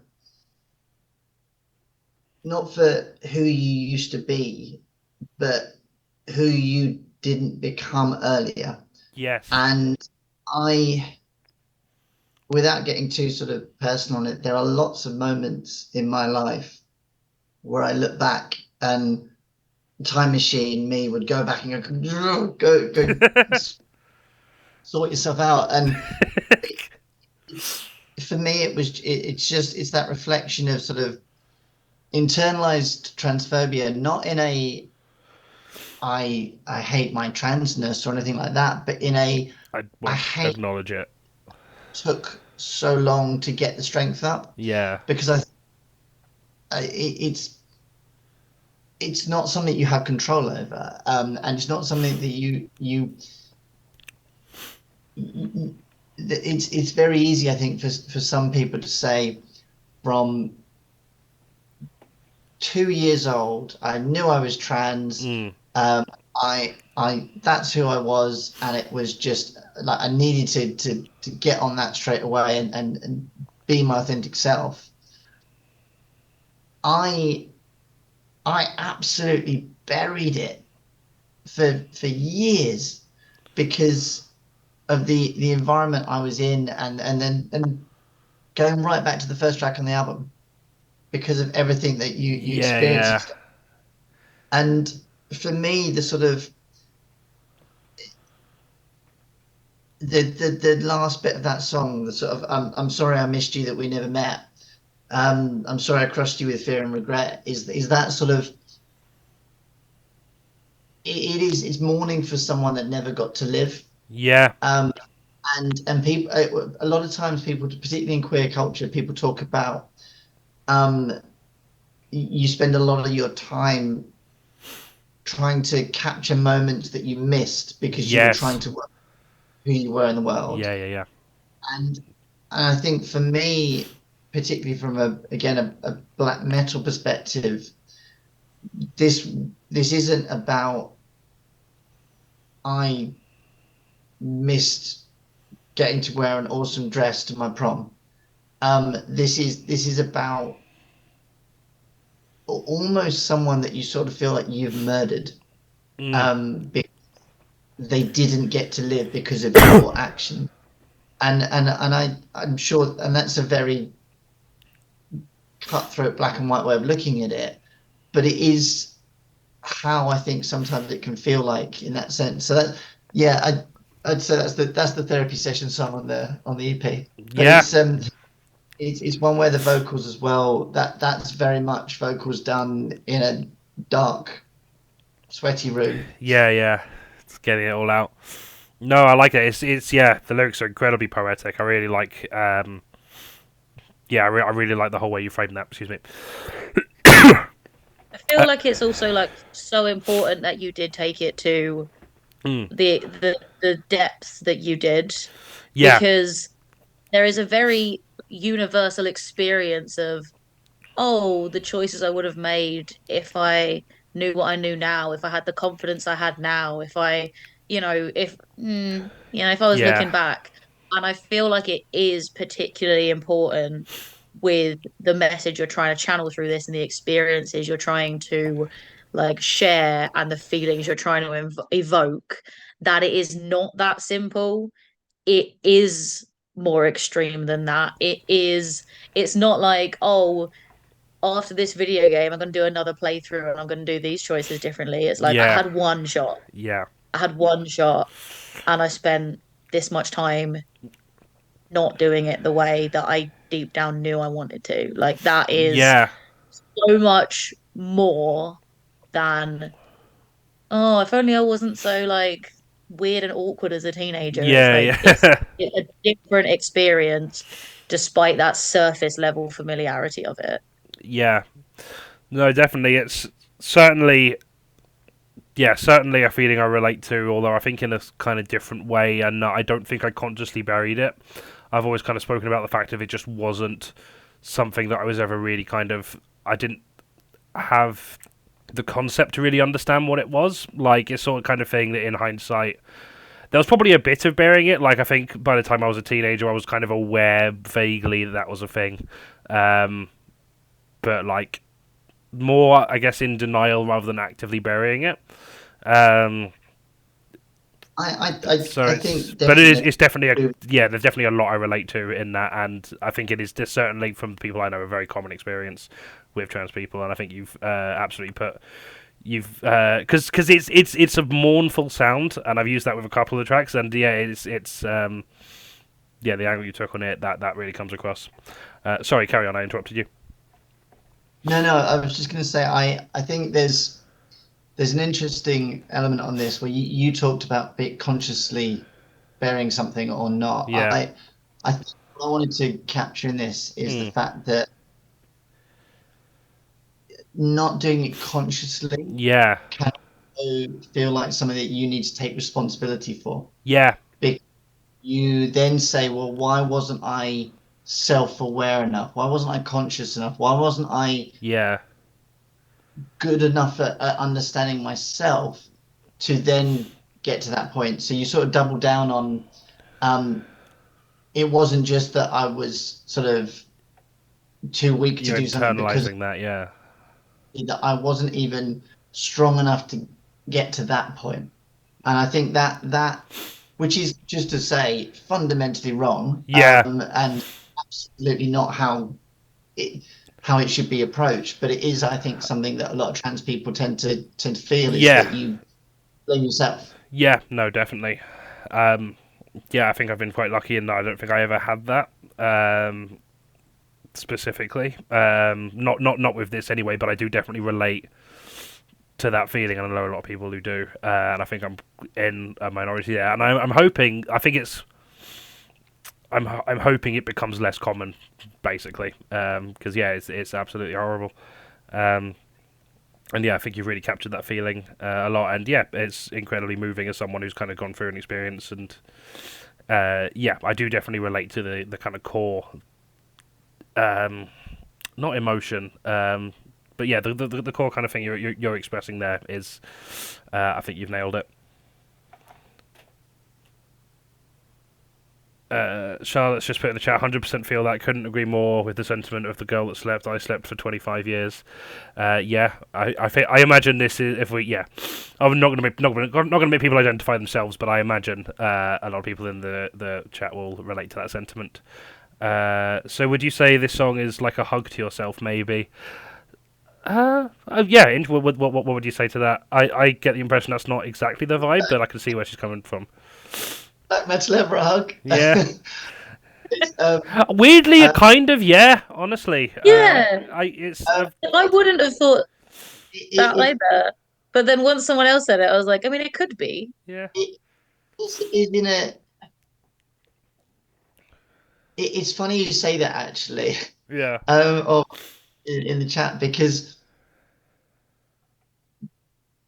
that's exactly how I looked at it actually when I was recording some of this a track, but not in the sense that it was a hug to me, but a hug to the little girl that didn't actually live, Yeah. Yeah. and a sorry to her. Yeah. Yeah, that really comes. It's like, There is something weirdly kind of something weirdly maternal about the way the lyrics are structured, which I think is which I think is by design. But like maternal to yourself, or your like you say, the young girl who didn't get to exist and had to just kind of go straight into adulthood without getting to experience that childhood. Were you saying something, Kirsty, that I cut you off on? kind of, but I feel like I'm probably like derailing it a bit. But like, did you ever watch Drop Dead Fred?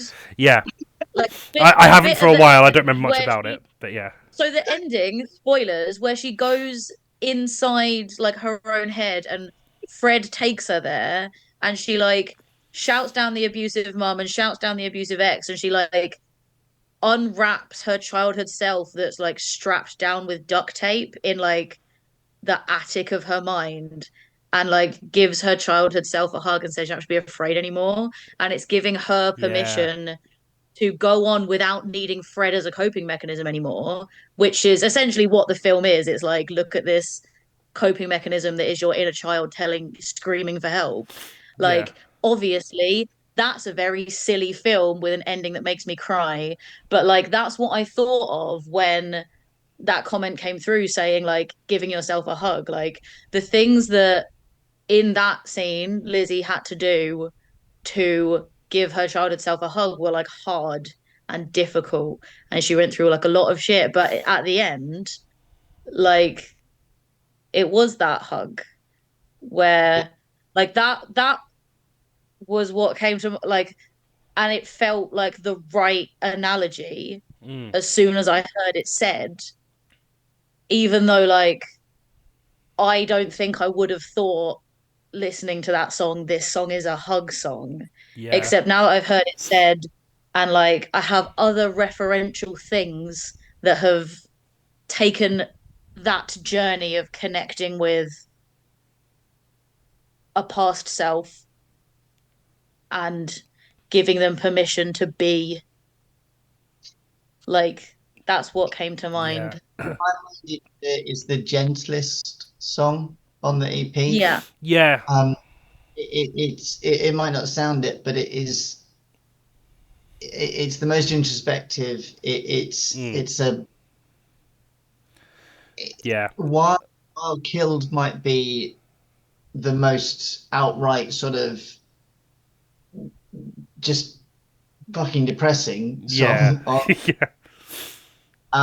This one for me is the one that I struggle with the most.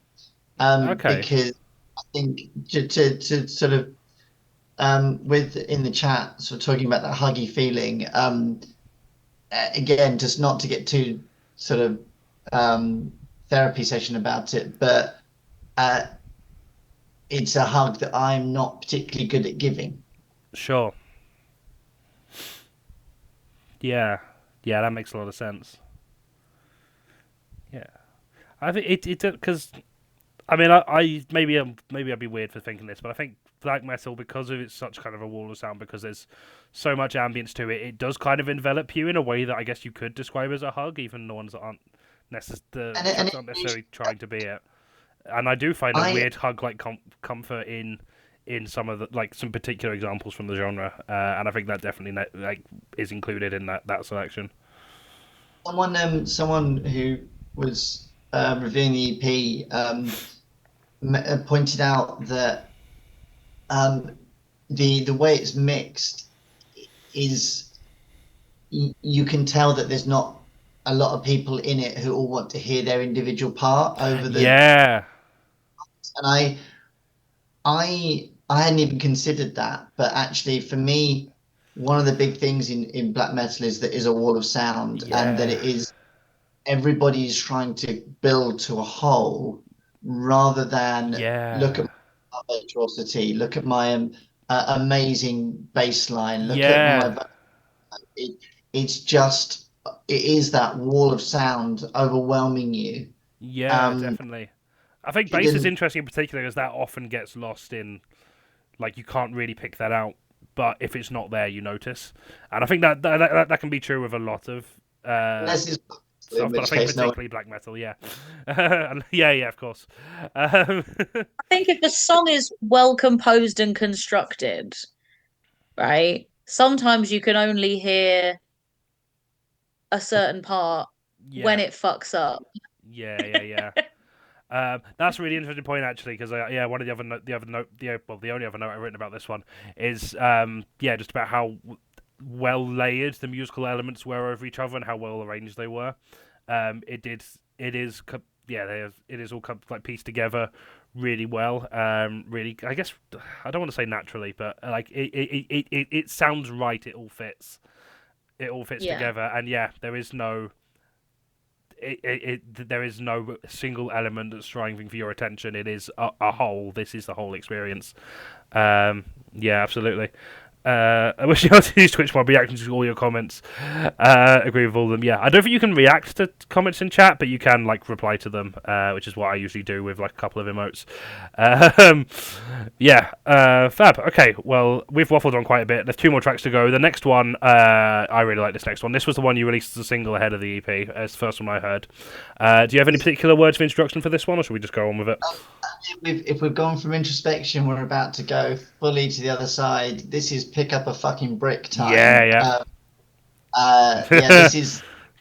Kirsty's happy about that. It's her favourite music. It's pick up a brick music. Anyone's got a link to any of the sort of the metal or punk or alternative groups that will be at Pride, give me a giant speaker and we'll put this on as we go past the transphobes in the little section. Yeah, absolutely.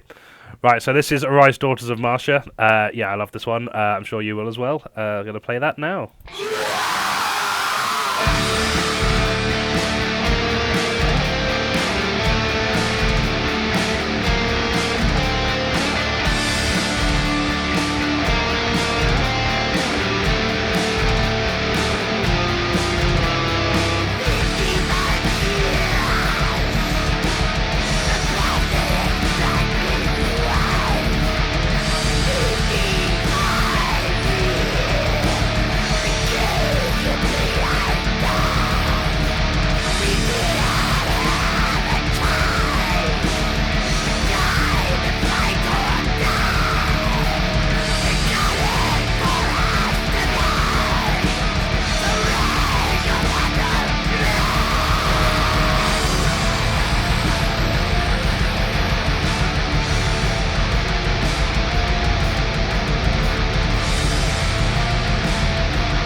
That was a Rise Daughters of Marsha.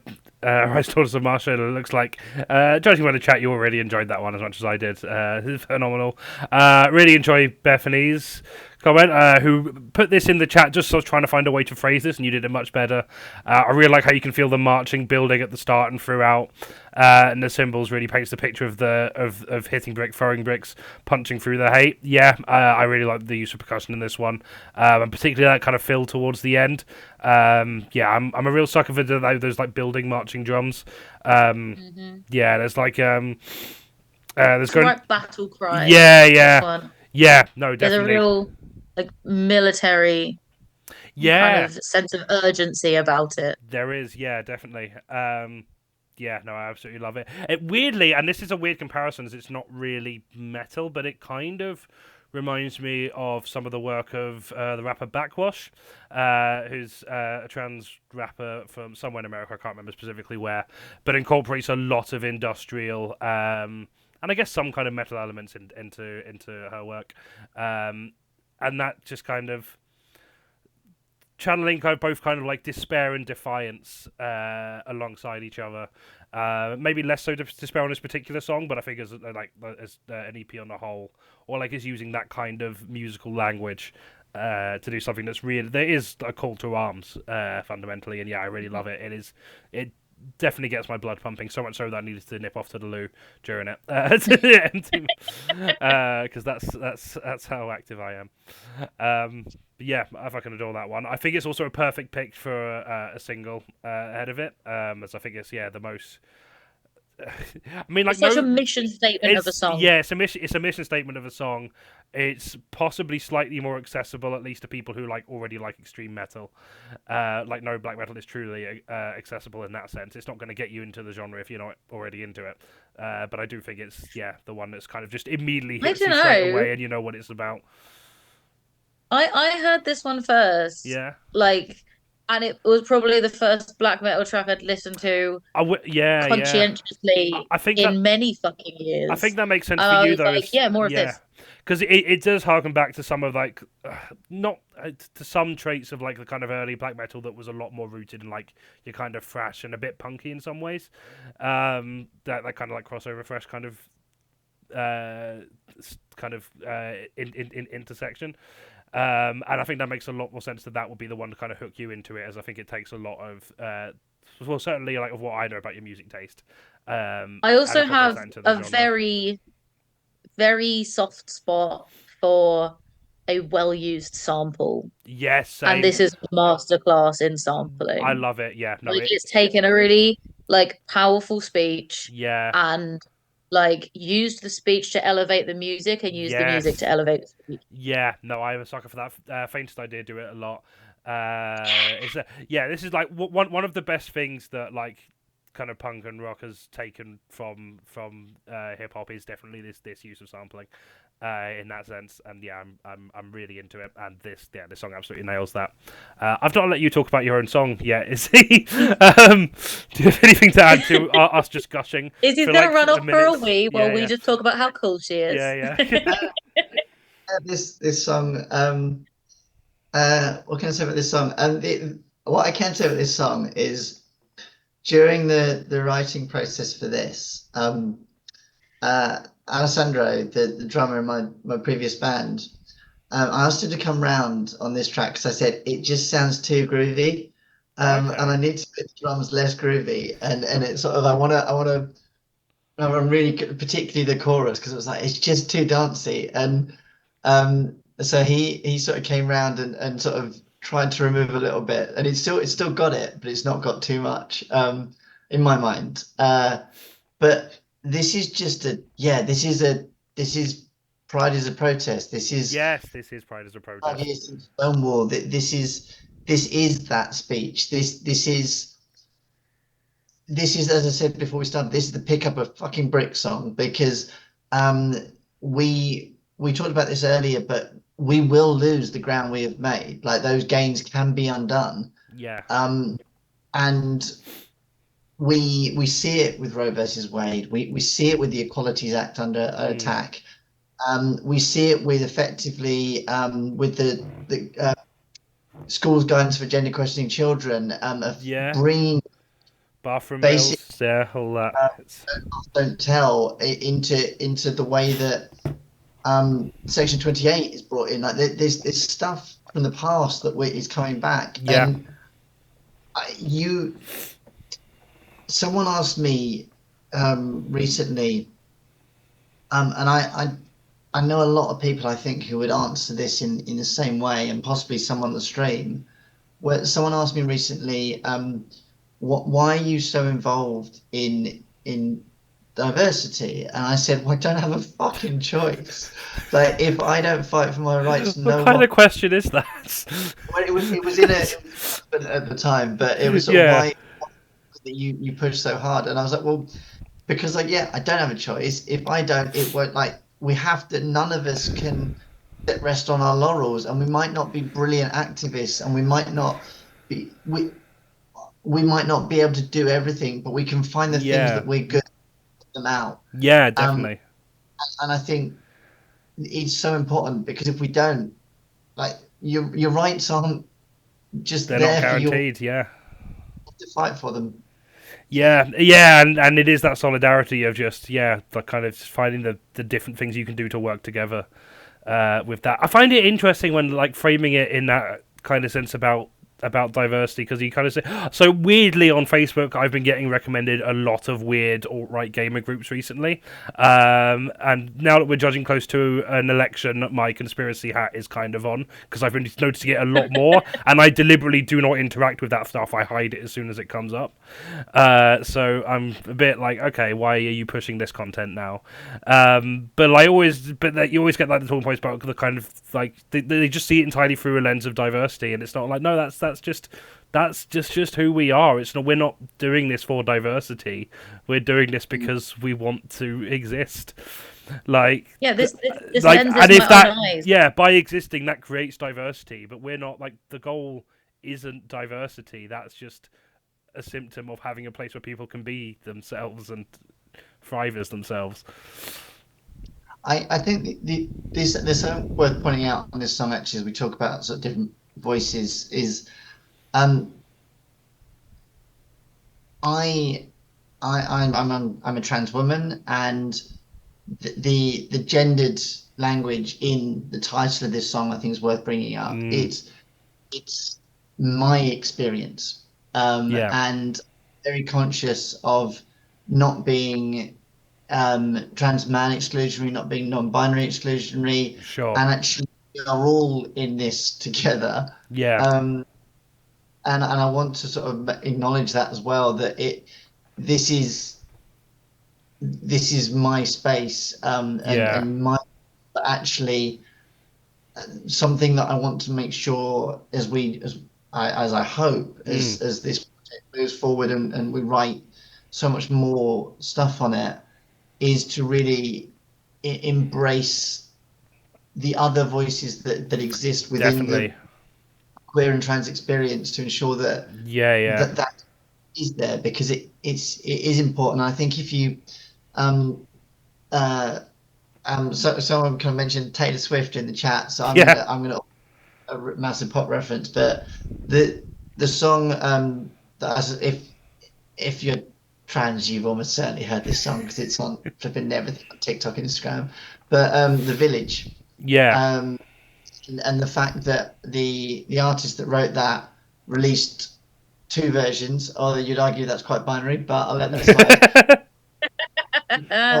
Released a sort of a M to F and a M to and a F to M version of the same song, Okay, and I thought that was really really interesting, that is interesting. Yeah, and it's only a couple of lines that change, but you get a line that shifts from go put on your makeup to take off all that makeup, and yeah, there's something about long hair and things like that, and yeah, yeah. it's it's something that I wanted to be conscious of on this, and in the name of the band as well very much I is mean, it me. is. It is you. Yeah, yeah. I think that's. But it's important. I wanted to acknowledge that Yeah, it's yeah we are it's fighting the same enemies together. It's not. Yeah. No, absolutely. It's very important to acknowledge that. Especially because I think trans women and trans femmes do get the brunt of the outward hostility, but trans masks do get ignored and erased constantly, and that is horrible. That is, yeah. The transphobia. I mean, broad strokes that they do impact us in very different ways. Neither way is good, and I wouldn't even say either way is better than the other necessarily. And it is all a symptom of the same thing. So yeah, we're very much fighting this together. And yeah, so yeah, I really appreciate you pointing that out. But again, yeah, this is your voice, and this is from your experience. So I think, not that I can speak for trans masks, but certainly when I listen to music by trans masks, even though the actual things don't necessarily align to my experience, there's enough conceptually there that I can just do the translation, do the equations in my head, and I still kind of relate to the core experience, the fundamental experience of it, if that makes sense.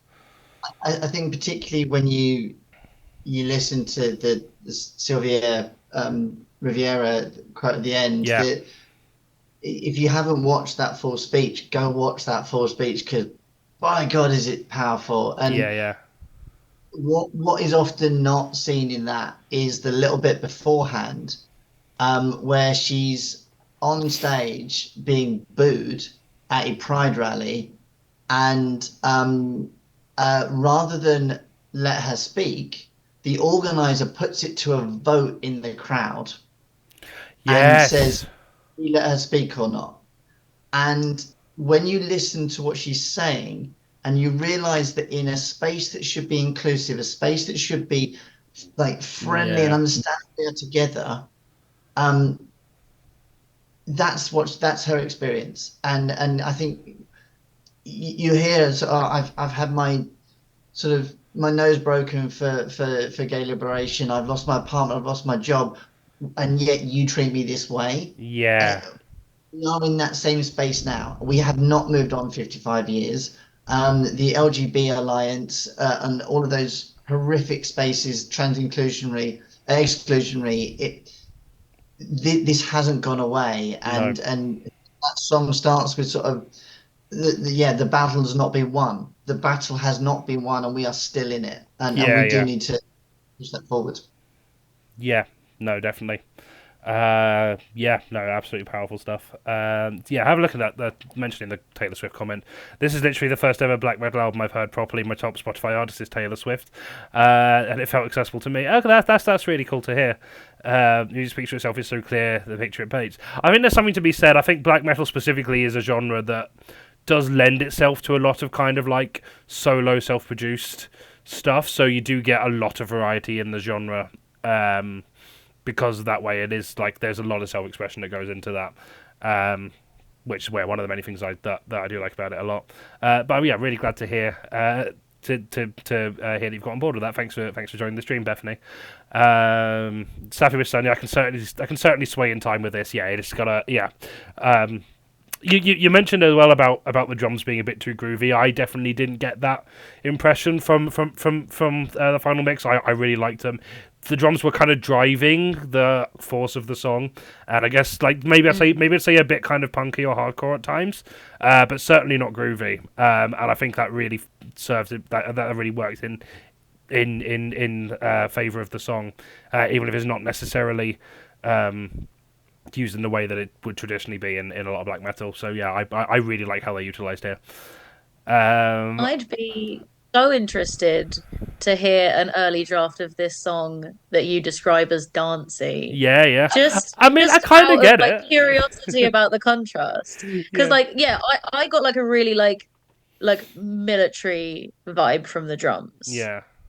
When I first heard it, and I don't know if it's because I was thinking of it as like a throw a brick type battle cry, that maybe I projected onto that a little bit, but like, it certainly had rhythm, but that's what drums are for. But yeah. dancey isn't a word that would have come to mind for me. So I think like that that comparison between the early draft and this would be interesting. Charlotte's just chimed in the chat saying, I can make them less groovy if needed. So if you do want to de-groove your drums. But yeah, Choke on Your Hate is the only track I've heard so far that I would use the term groovy to describe it all, and that would be more in the kind of groove metal sense of just like the riffs were so there's a kind of groove with them, not necessarily dancey, but it's kind of elements of that. Right, we've got one more track, unless we've got anything more to discuss on that one. Or should we play the last track and let all of us and everyone here go to bed? So this last track is Abomination. Have you got an intro to this, Izzy, or should we just this is a direct response to most of the lyrics in this have been said by politicians either here or the US. It's important to remember that we talked about Holocaust denial earlier in the show. A sitting minister in the cabinet referred to trans people as an epidemic this year. That's language that we should be incredibly concerned at, because it's and that's what this song is, and it's sort of hopefully it ends with the shout that I hope that everyone should be agreeing with by the end of it. Yeah, fab. It says a lot that I don't remember that specific instance happening, but I had zero shock on hearing that happened.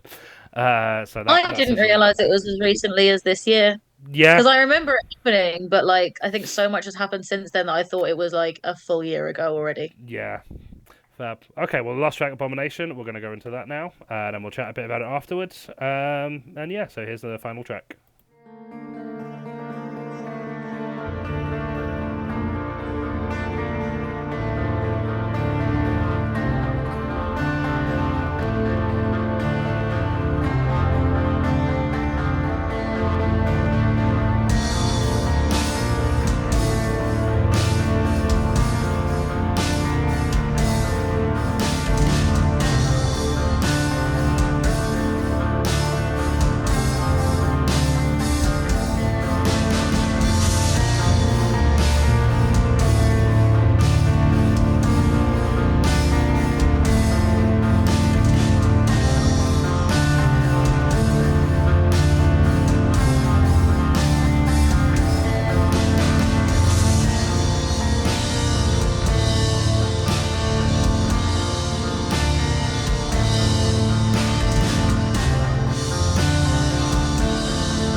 Oh, that was Abomination.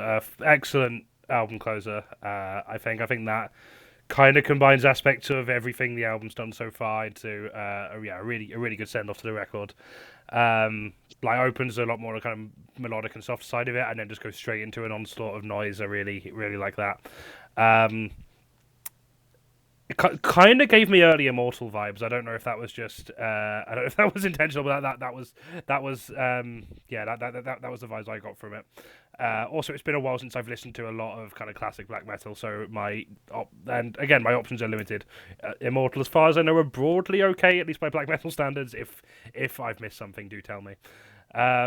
One thing that did catch my ear was the kind of riff towards the end. It felt like a really unusual time signature. I don't know if that's just because my ears are bad, but some very kind of like unpredictable kind of timings going on with some of those riffs towards the end.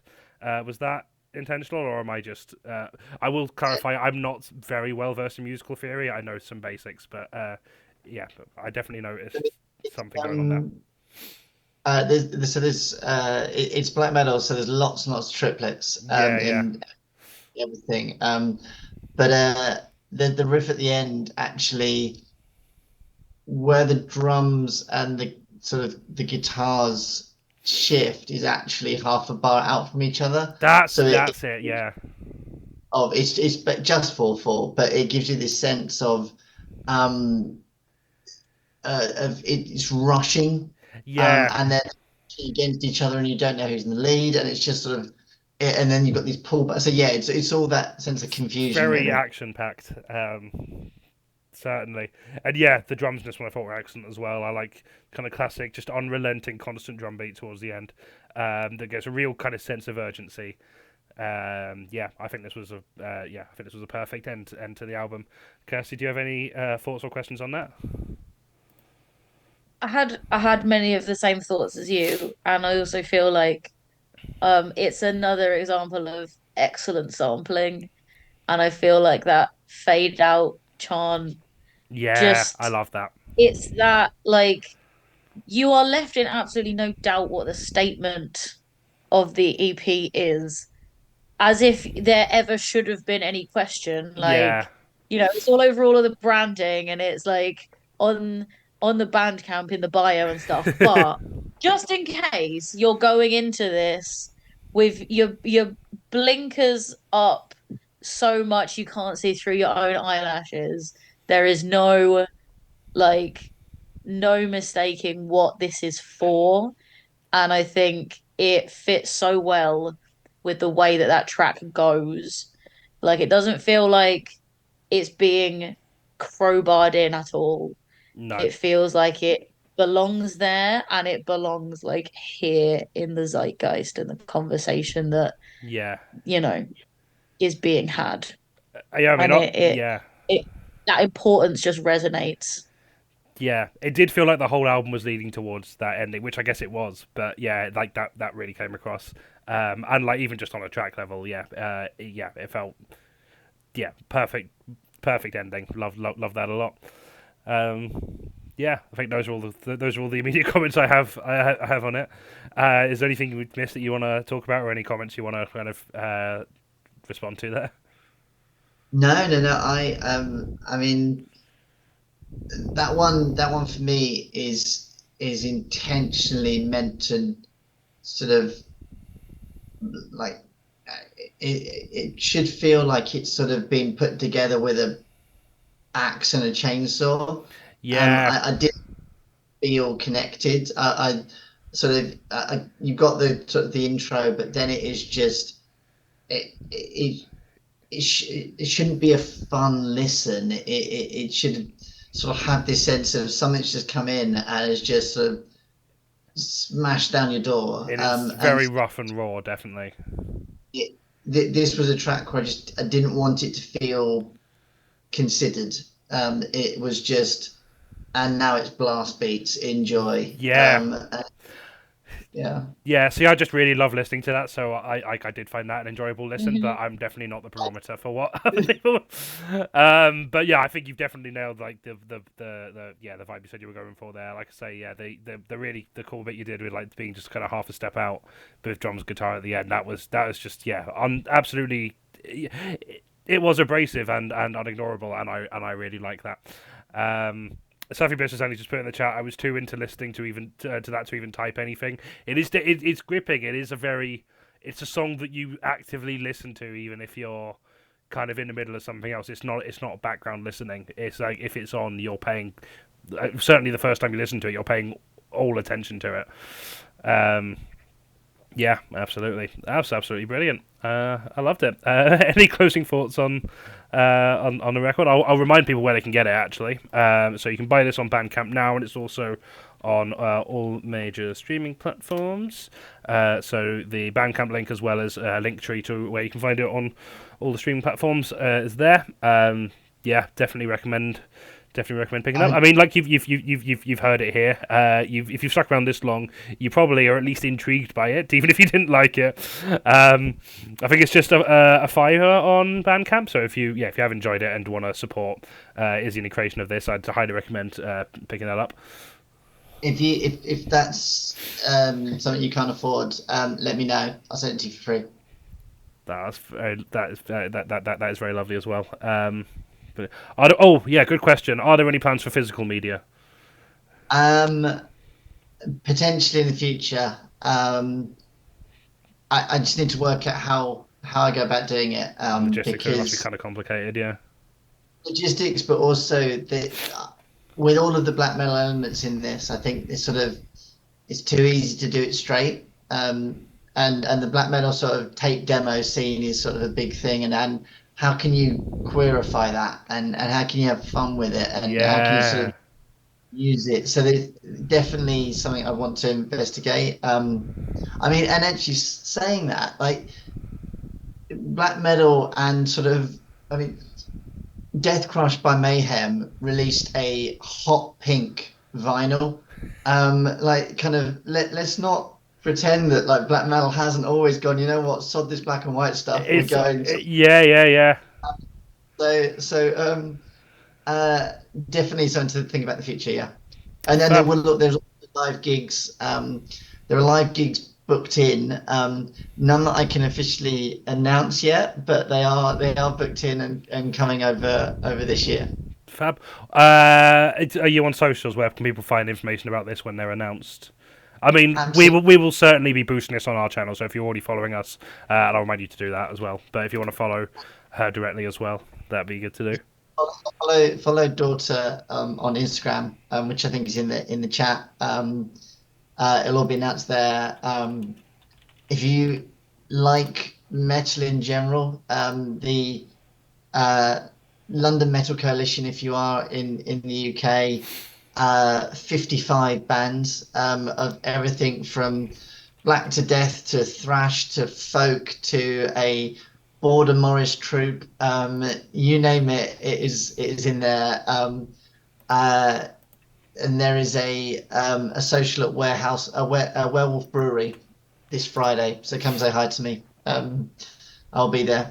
I'm going to give another shout out actually while we're doing this to they're on Instagram, but they have a phenomenal book, Black Metal Rainbows, which is which I'm gonna have to hold it there. So hold it up a little bit more. We've got a name tag over it.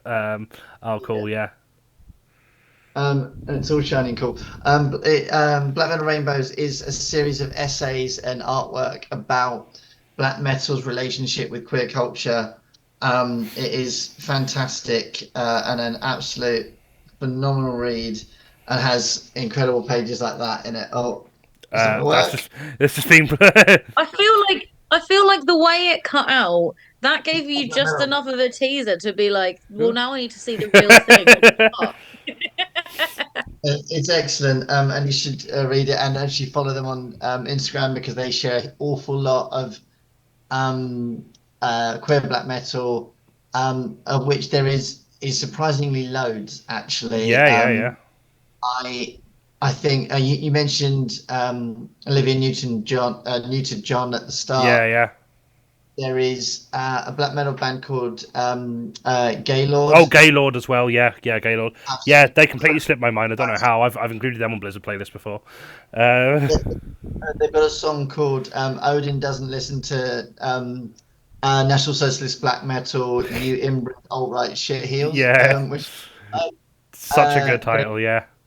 there's Feminazgul, which yeah is another great queer black metal band. Um, and I sort of right at the start mentioned something that Andrew O'Neill had said. I'm going to quote them again because actually I was at their History of Heavy Metal Redux at the Black Oh, Heart, nice. Yeah. and they made this point of saying metal is about the voices of the unheard, the outsiders, the downtrodden. Um, Metal has always been the voices of the unheard and the downtrodden. Um, and if you aren't listening to metal by people right now who are people of color, who are Mm, people with disabilities, queer people, these are the voices that you need to be listening to because, definitely. quite frankly, I've heard everything that a cis straight white male with a red Yeah. cap on has. And don't get me wrong, Chocolate Starfish, great album, but I don't need any. Yep. All cis white male metal bands just sound like Megadeth. We've got Megadeth. We can move on. Oh, incredible! Yeah, I think what a wonderful way to end the stream. I had a lot of fun with that. If it's all right with you, we'll probably archive this on our YouTube channel if you want people to be able to watch it later. Sounds good to me. Yep, fab. We'll Thank you. do that. Thank you for having I'll do that after the stream's over. Thanks to everyone as well. I had a nice number of people joining in the chat. Sophie Mr. Sunny was just done a follow. Thanks very much for that. Redeemed Hydrate. I've actually got water on me now because I only had one can of Strongbow Dark Fruit because it is far enough away from payday that I could not afford another cider. Aw. Well, it's fine.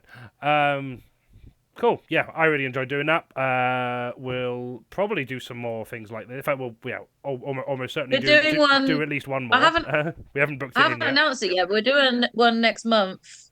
So everyone, all right. So I was gonna do the admin for this after I've actually done the release admin. But we're doing one for my band on April 11th because our EP is coming out on April 12th. So Yeah. if you watch here, you will hear it first. Yes. Um, so be there then. Yeah. Absolutely. Um, and there'll be some details about that on the Blizzard channels and the Cruel Mother channels Yep. this week. Yep. So You keep an eye should out for that. do a regular one. There's some fantastic bands in the London Metal Mm, Coalition. Fit perfect. yeah. And anyone else has like I we would. love doing this. Yeah, We I would be did the up. I would Star be up for Punk one doing more of last these. year. Be up for just having like Um, an unofficial Blizzard radio. Yeah, yeah. even if it's not an album, even if we just get like a few bands on to like debut like some tracks and like just do a few like that. That could be really fun. So yeah, Yeah, if anyone any of else you wants are to in do a one of band these, who's hit generally me like, up. I know oh I god, know Dan that had asked about physical media is releasing stuff as we speak, and their work's amazing. sweet, sweet. Oh, amazing. Well, I had loads of fun. Thanks very much for coming on the stream, Izzy. Yep, go and buy the album now if you can, or as you said, she will send you a copy for free if you prefer. If you can't afford that, it is cost of living crisis and all that. If you like what we do here, again, Moobot is just very very astutely timed its PayPal and Patreon plug. So yeah, everything we do is on a pay what you want basis. If you enjoy what we do, whether it's getting on cool musicians and artists to discuss their work, or our usual format of just crying about the state of politics, but in a more fun way than than we perhaps did tonight. do give us a subscribe on Twitch, follow us for more information on that, or like you can support us on PayPal and Patreon for as little as £2 a month, and come to our live shows. We've got tickets available for our first April show now, so I'll pop that in the chat as well. That is on the 8th of April, I want to say. Yeah, 8th of April.